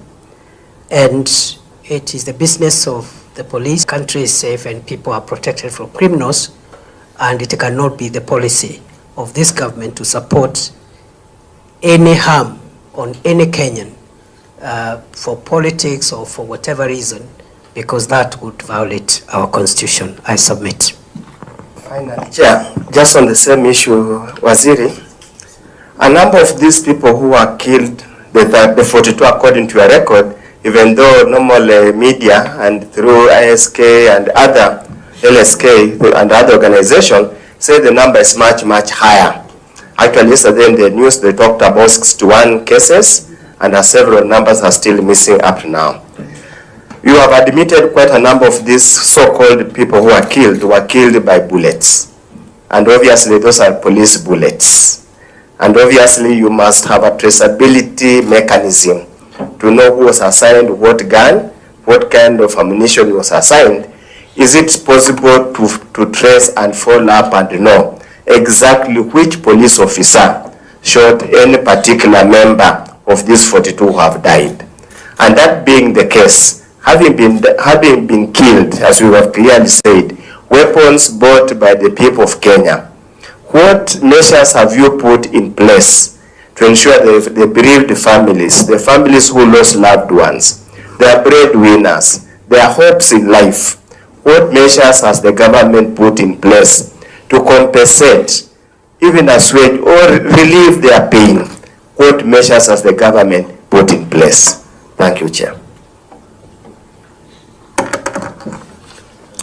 Chair, I would like to respond to the further intervention by the honorable member as follows. That I have not admitted that any Kenyan was killed by the police. What I said is that some died because of bullet wounds. The process of proving the owner of the gun that discharged a killer bullet is a forensic process. And I am not ruling out the possibility that a police officer may have used their firearms outside the law. But just 2 comments there, Chair, which I honestly believe are in the best interest of the country for me to say at a time like this one, when we are grappling with serious balances. On one hand, we have a country to keep safe from crime, and on the other hand, we have also a country that has a constitution that gives wide-ranging liberties, including civil liberties. I want to say these 2 things. That firstly, Chair, police are allowed to use lethal force. Let's start from there. Police are allowed to use lethal force to kill, depending on the circumstances. There are parameters. Those firearms are supposed to neutralize dangerous criminals who pose danger either to the life of a police officer themselves or to the lives of the people. And I think that's a general principle. I am not trying to say that any of these cases fitted there. I'm just saying that the law allows the police to use lethal force. The question that the pursuit of justice must help us to answer is whether, if there is any police officer who used their weapon, whether that use was within the parameters permitted under the law. If they were not within the parameters, then that police officer must be held accountable. And I know I have been briefed, IPOA is already at an advanced stage of doing that investigations. It requires forensics. You can trace the bullet to a gun and the license, who owns that gun. The second point, and while I'm at that on the police use of force, I would like to, if you look at, for example, what happened in America on January 6, 2020, which, well, remotely could be similar to what we had, maybe not exactly, because those characters who came to Parliament were not coming for fun. Many of you members were there. They were not coming for fun. They were coming to burn down Parliament and kill people, basically. They were not coming to demonstrate and ask for the finance bill not to be passed. They were coming to cause grave harm. In fact, 2 days after that event, after we frustrated the effort to burn down Parliament and kill members, we arrested a suspect at 4 a.m. outside Parliament carrying fuel, intending to go and raise down the premises of Parliament. So, the action we took on that day, therefore, and I'm not preempting the investigations, some lives were lost in the process. But I wanted, again, to be fair to our democracy, to compare that with what happened in the US on January 6, 2020, the attack on Capitol Hill, which was actually an attack on American democracy, forced the Senate of the US to make certain decisions and use violence, including harming people, to make a political statement. Lives were lost in that country, but they have never discussed that matter. No media, no person has discussed the lives that were lost on Capitol Hill to protect the American democracy. So that contextualization is extremely important. And Chair, I will not pretend, as the country's security minister, I hold the very strong view that for this country to remain sustainable and for our democracy to function, we must, within the Constitution, make sure that the institutions established under our Constitution are protected, because if we overthrow constitutional institutions like Parliament, judiciary, the executive, we have no country. The things we are discussing here, we will not have even this discussion where a parliamentary committee is grilling the security minister, because the country will not be there in the first place. So that is the first contextual matter I wanted to bring. And it is not true to argue or to submit that the police officer cannot use force. If we never applied force on that fateful day in Parliament, we would be talking about a different Kenya, a different scenario. The second and last issue, Honorable Chair, through you, is on the fact that somebody has been shot is not conclusive evidence that they have been shot by a police officer. It's not conclusive. Maybe there's a presumption that that bullet is the bullet of a police officer, but as a person who has practiced law for a quarter of a century, I can say this without fear of contradiction. The fact that somebody has died through a bullet where police officers were trying to control a crowd is not conclusive proof that that person has been killed by a police officer. And that's why the justice systems must help us establish the truth without shielding anybody. If a police officer went outside the law, they must be held accountable. To demonstrate my point, Rongai, In Rongai, we lost, to my mind, I think 2 people, and others were injured. What happened is that criminals invaded somebody's supermarket and started hurting people, and some were stabbed, workers, shoppers, etc. 2 police officers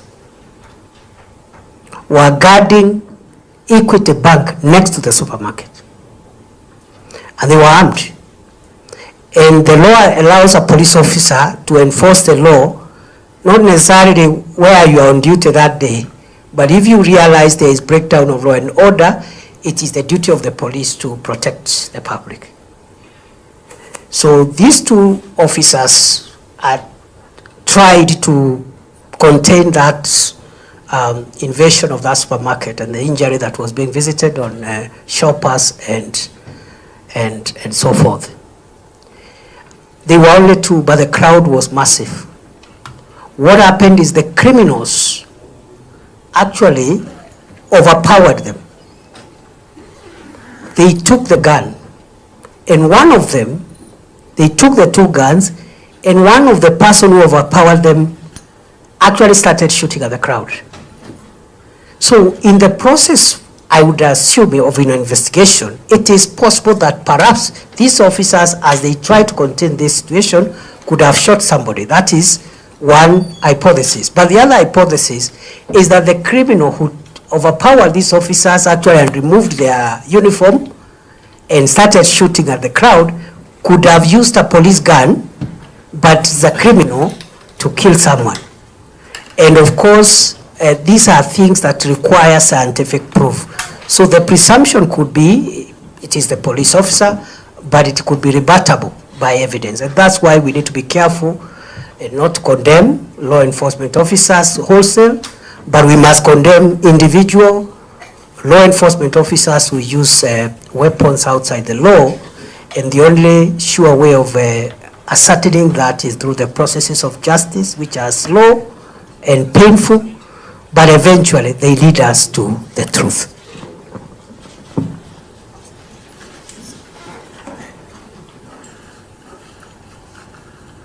You're done, Waziri? Yes, Chair, I submit. Yeah. And in some of the riots, there were private people with firearms. In some cases where we had huge crowds, there were people with firearms inside crowds.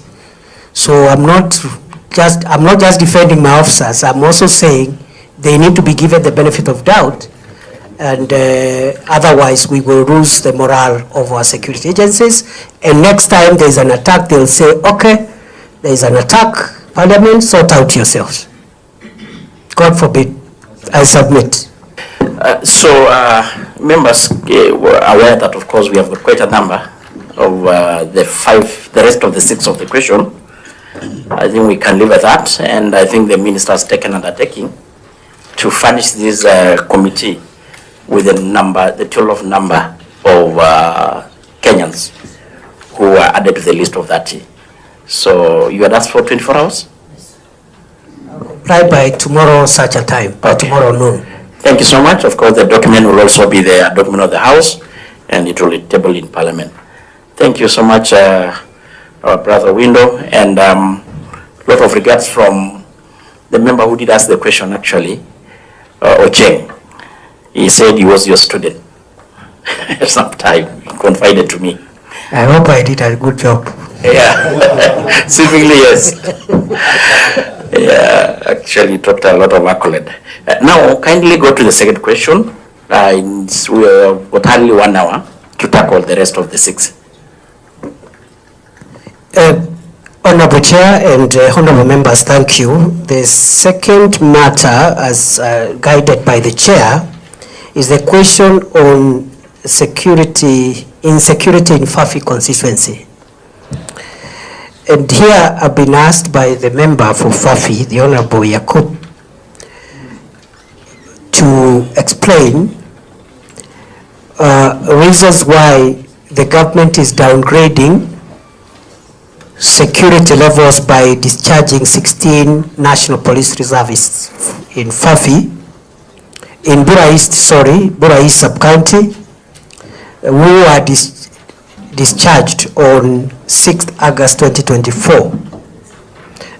The second issue is that why 17 NPRs who are volunteered to support our security agencies who are dealing with counter-terrorism there have not been armed, yet they are ready to support the security formations there.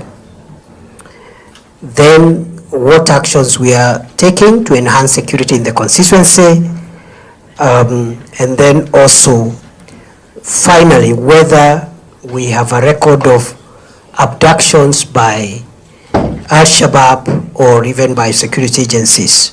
I would like to respond as follows, that the issue of National Police Reservists is guided by the National Police Service Act, and it provides that the role of NPRs is to support the National Police Service as a reserve, and they can be assigned to support Kenya Police or Administration Police in all the areas that the police have mandate on, and this is preservation of peace, protection of life and property, prevention and detection of crime, apprehension of offenders, and enforcement of laws and regulations of our land.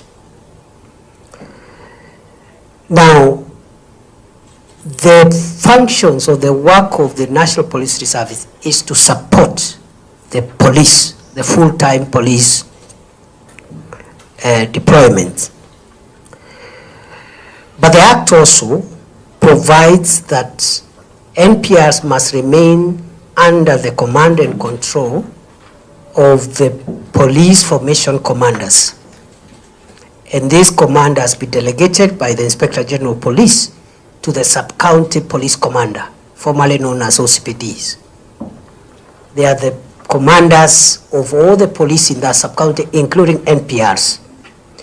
The Act also subjects NPRs to discipline, just like other police officers. And therefore, issues of command and control and discipline are of the NPRs is still with the Inspector General of Police, delegated to the sub-county police commanders. So the particular number of officers, NPR officers who were discharged, as the member correctly has pointed out, were discharged in exercise of the command, control, and discipline procedures of the National Police Service vested on the Inspector General. And they were replaced. In that sense, it takes me to the second part of the question. The second part of the question is saying there is already another 17 who wants to be NPRs. And why have they not been armed? And I want to respond as follows. It is not enough to volunteer that you want to be an NPR. That's not the end, it's the starting point, because the NPRs actually are voluntary support formation for the police. We just once in a while give them a small stipend, and we are trying to see how we make that a bit more determinate. But once there is need for NPRs, as is the case here in Fafi, there is a process of vetting. After vetting, training. After training, the arming, that is equipment, and then now they are deployed. So that process is ongoing. We have not refused to deploy, but we will need first to complete the vetting, do the training, which takes sometimes 4 or 5 weeks, and then after that they are armed and then deployed. So we will be doing that shortly. And then thirdly, the member wanted to find out what we are doing in Fafi to strengthen the security there. And I want to accept that Ijara Fafi has really given us a lot of challenges in the last almost 1 year, maybe more. The last 3 years, we've had challenges, security challenges there, and our formations in the northeastern region are adjusting to make sure that we detect where the leakages are and where the gaps are. You know, we have a porous border. Up Mandera, we are trying our best to minimize incursions and cross-border threats. But down on the Garissa side, we have a challenge there. And right now, those two areas, Ijara, Fafi area, is problematic. So what we are doing, Chair, is we are increasing the presence of special forces, what we call formed up units, mainly the RDU, the Rapid Response Deployment Unit, the SOG, the Special Operations Group, and other elite special forces that help us to keep the country free from the threat of terror. We have challenges, and that's why as Security Committee we continually request you to support us with a security budget, because unlike normal or ordinary policing, the fight against terrorism and other organized crime like banditry requires very highly trained and highly equipped intelligence-based security deployments, quite expensive. And to train these special forces requires a lot of resources. And I'm glad we are making good progress. And I think even today we'll be receiving a little more from in the SOG, which is the most sophisticated and the most effective fighting force this country has, of very patriotic and sacrificial police officers who have given their all to protect us. So we intend, we have a small graduation, and members may want to know that we recruit about 2,000, but those who finish are 100. From 2,000, those who will finish the 6 months specialized training are 100 or thereabout. It's very rigorous. But then what that 100 does is equal to what 10,000 would do in ordinary circumstances. So Fafi, Ijara, I admit, we need to add a few more elite intelligence-led units which can help us address the current situation there. We have registered a lot of progress in Boni Enclave for the last 18 months. And we hope eventually, even against the fight against banditry, where we are 75–80% done, we are left with 20%. The solution will be in the special forces that will help us get these criminals who have hurt the people of Kenya for a long time. So we are working on that. And of course, we want to involve the communities. That is the last part of the answer. We want to work now with communities to build support for the fight against terror, so that it's not just security-led, government-led.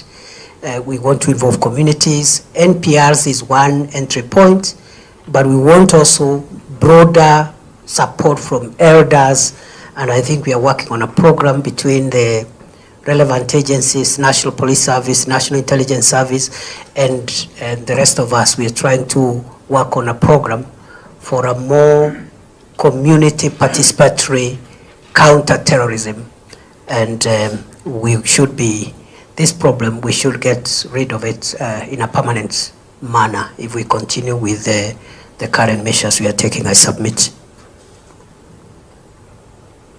We do not have, of course, every missing person, we have a record. And again, if we are asked to supply information, which we want us this time, we can supply the people who's have been reported missing. But our forces do not abduct people, they should not abduct people. but they are highly trained on how to counter that response. And you will notice, Honorable Chair, that yesterday my office had forwarded a statement which we asked to amend by the current statement that we submitted this morning. And the reason for that adjustment is as follows, that as I have said, the number of those who died is 42. But that statement had identified up to 30 of the deceased. So what I asked the police to do, I think it was just like, because the information is there, it has always been there. These numbers and who died where, in what circumstances, the context in which they died, some by bullet, others by mob, etc. That information is there. So I discovered that the information given was up to case number 30. So I asked them to update the other 12 because death is a legal consequence. And therefore, what I will be pleading with this committee is to be given 24 hours. You already have the statement that has up to 30 of the deceased. The other 12 could be provided as supplementary information in 24 hours. As I have said many times, the government of Kenya has nothing to hide. If a Kenyan died, we cannot hide the fact that a Kenyan has died.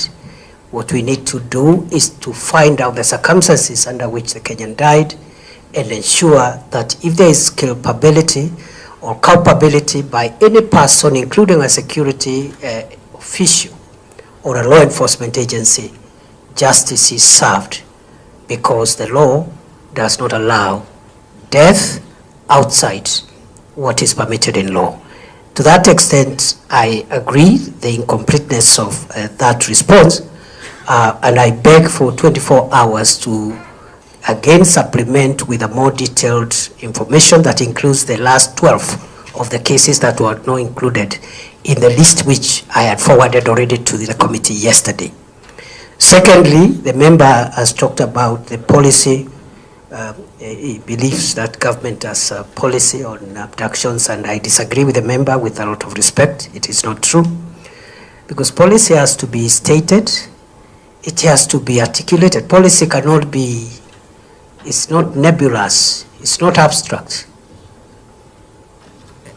I, as the minister who is responsible, and including the president himself, have made it clear in public, in private, in all forums, that this administration does not condone abductions or extrajudicial killings or enforce disappearances. So it is unfair to visit a policy of extrajudicial killings on government unless we are provided with the evidence of policy pronouncement, policy articulation that supports this kind of unlawful behavior.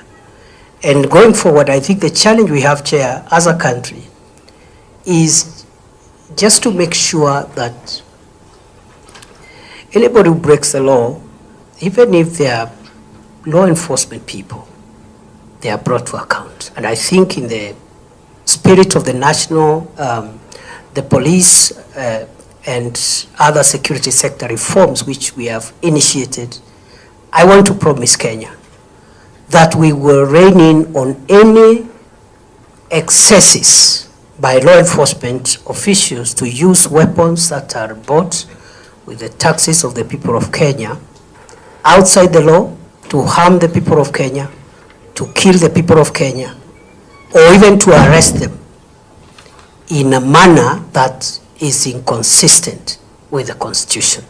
In a nutshell, this government, and I say without fear of contradiction, does not condone extrajudicial killings, does not condone abductions by any person, whether a criminal or a law enforcement agency. Lastly, the member has asked about the missing persons. Again, the supplementary list will contain the OB number and the people who are reported missing per county. I think Nairobi has the highest. Nyandarua, I think, was the highest. Nyandarua had 13 cases reported. But what I want to inform the committee chair through you is that it is not scientifically correct to say that when someone is reported missing, they have been abducted. It is also not scientific to say that if a missing person report has been made, that person has been abducted because they were participating in a demonstration. We have had a problem in this country for the last so many years of persons who are reported missing. Some of them have been traced eventually after months, others after weeks, others after years, others have never been found. And therefore, while we got some missing person reports from actually across the country, incidentally including some of the parts of the country where the demonstrations were not violent or were not even present, and that breakdown per county is provided. And therefore, with the great respect to the committee, I want to submit, Chair, that again, just like the cases of the deceased people, those who died, though those who are reported missing, we continually to look for them, to trace them, and we are appealing for information that can help us trace them. And it is the business of the police to make sure that the country is safe and people are protected from criminals, and it cannot be the policy of this government to support any harm on any Kenyan for politics or for whatever reason, because that would violate our constitution. I submit. Finally, Chair, just on the same issue, Waziri, a number of these people who were killed, the 42 according to your record, even though normal media and through ISK and other LSK and other organizations say the number is much, much higher. Actually, yesterday in the news, they talked about 61 cases, and several numbers are still missing up to now. You have admitted quite a number of these so-called people who were killed by bullets. And obviously, those are police bullets. And obviously, you must have a traceability mechanism to know who was assigned what gun, what kind of ammunition was assigned. Is it possible to trace and follow up and know exactly which police officer shot any particular member of these 42 who have died? And that being the case, having been killed, as we have clearly said, weapons bought by the people of Kenya, what measures have you put in place to ensure the bereaved families, the families who lost loved ones, their breadwinners, their hopes in life, what measures has the government put in place to compensate, even assuage or relieve their pain? What measures has the government put in place? Thank you, Chair. Chair, I would like to respond to the further intervention by the honorable member as follows. That I have not admitted that any Kenyan was killed by the police. What I said is that some died because of bullet wounds. The process of proving the owner of the gun that discharged a killer bullet is a forensic process. And I am not ruling out the possibility that a police officer may have used their firearms outside the law. But just 2 comments there, Chair, which I honestly believe are in the best interest of the country for me to say at a time like this one, when we are grappling with serious balances. On one hand, we have a country to keep safe from crime, and on the other hand, we have also a country that has a constitution that gives wide-ranging liberties, including civil liberties. I want to say these 2 things. That firstly, Chair,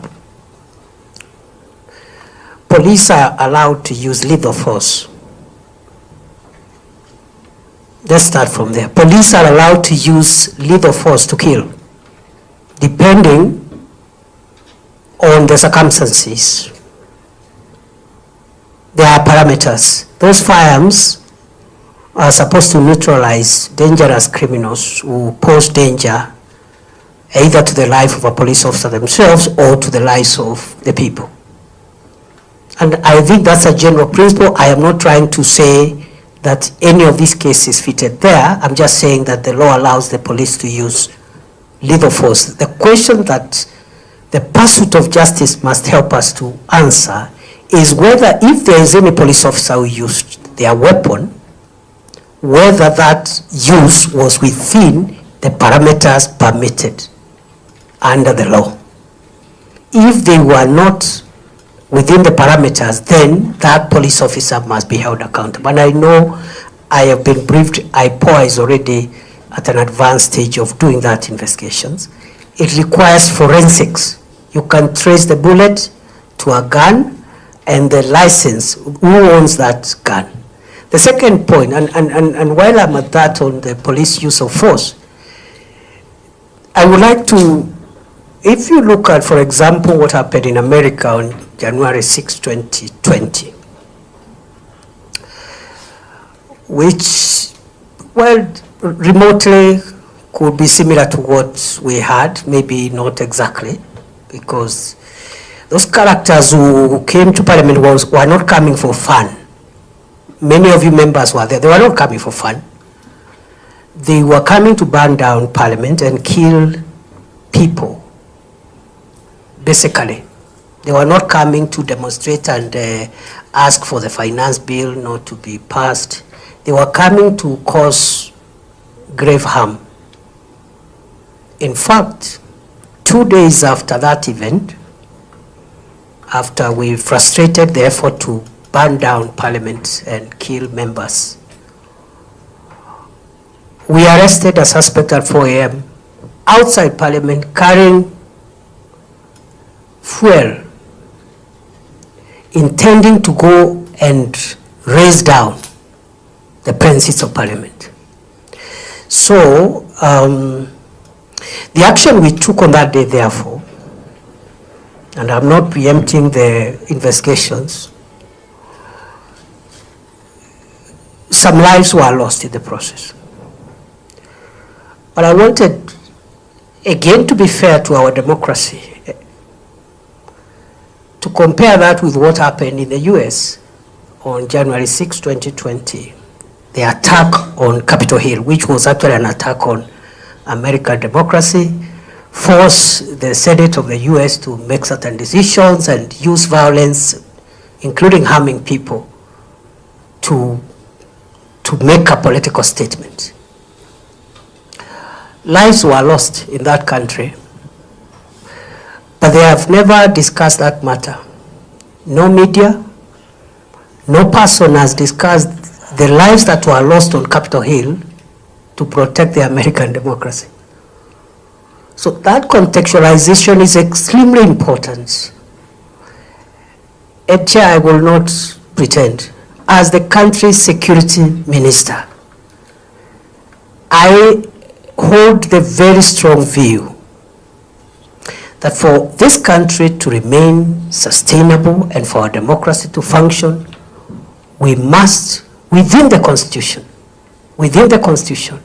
make sure that the institutions established under our Constitution are protected, because if we overthrow constitutional institutions like Parliament, judiciary, the executive, we have no country. The things we are discussing here, we will not have even this discussion where a parliamentary committee is grilling the security minister, because the country will not be there in the first place. So that is the first contextual matter I wanted to bring. And it is not true to argue or to submit that the police officer cannot use force. If we never applied force on that fateful day in Parliament, we will be talking about a different Kenya, a different scenario. The second and last issue, Honorable Chair, through you, is on the fact that somebody has been shot is not conclusive evidence that they have been shot by a police officer. It's not conclusive. Maybe there's a presumption that that bullet is the bullet of a police officer, but as a person who has practiced law for a quarter of a century, I can say this without fear of contradiction. The fact that somebody has died through a bullet where police officers were trying to control a crowd is not conclusive proof that that person has been killed by a police officer. And that's why the justice systems must help us establish the truth without shielding anybody. If a police officer went outside the law, they must be held accountable. To demonstrate my point, Rongai. In Rongai, we lost, to my mind, I think 2 people. And others were injured. What happened is that criminals invaded somebody's supermarket and started hurting people, and some were stabbed, workers, shoppers, etc. 2 police officers were at the bank next to the supermarket, and they were armed. And the law allows a police officer to enforce the law, not necessarily where you are on duty that day, but if you realize there is breakdown of law and order, it is the duty of the police to protect the public. So these 2 officers tried to contain that invasion of that supermarket and the injury that was being visited on shoppers and so forth. They were only 2, but the crowd was massive. What happened is the criminals actually overpowered them. They took the gun, and one of them, they took the 2 guns, and one of the person who overpowered them actually started shooting at the crowd. So in the process, I would assume, of an investigation, it is possible that perhaps these officers, as they tried to contain this situation, could have shot somebody. That is one hypothesis. But the other hypothesis is that the criminal who overpowered these officers actually and removed their uniform and started shooting at the crowd could have used a police gun, but the criminal to kill someone. And of course, these are things that require scientific proof. So the presumption could be it is the police officer, but it could be rebuttable by evidence. And that's why we need to be careful and not condemn law enforcement officers wholesale, but we must condemn individual law enforcement officers who use weapons outside the law. And the only sure way of ascertaining that is through the processes of justice, which are slow and painful, but eventually they lead us to the truth.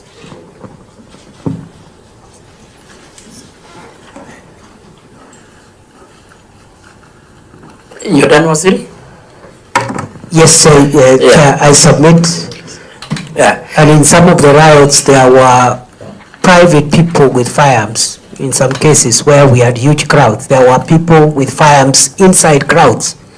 So I'm not just defending my officers. I'm also saying they need to be given the benefit of doubt, and otherwise we will lose the morale of our security agencies. And next time there's an attack, they'll say, okay, there's an attack, Parliament, sort out yourselves. God forbid. I submit. Members were aware that, of course, we have got quite a number of the rest of the 6 of the question. I think we can leave at that, and I think the minister has taken undertaking to furnish this committee with the total number of Kenyans who are added to the list of 30. So you had asked for 24 hours? Right by tomorrow such a time, by tomorrow noon. Thank you so much. Of course, the document will also be the document of the House, and it will be tabled in Parliament. Thank you so much, our brother Window, and lot of regards from the member who did ask the question, actually, Ocheng. He said he was your student. Sometime he confided to me. I hope I did a good job. Yeah, seemingly yes. Yeah, actually dropped a lot of accolade. Now, kindly go to the second question. We have got only 1 hour to tackle the rest of the 6. Honorable Chair and honorable members, thank you. The second matter, as guided by the Chair, is the question on insecurity in Fafi constituency. And here I've been asked by the member for Fafi, the Honorable Yakub, to explain reasons why the government is downgrading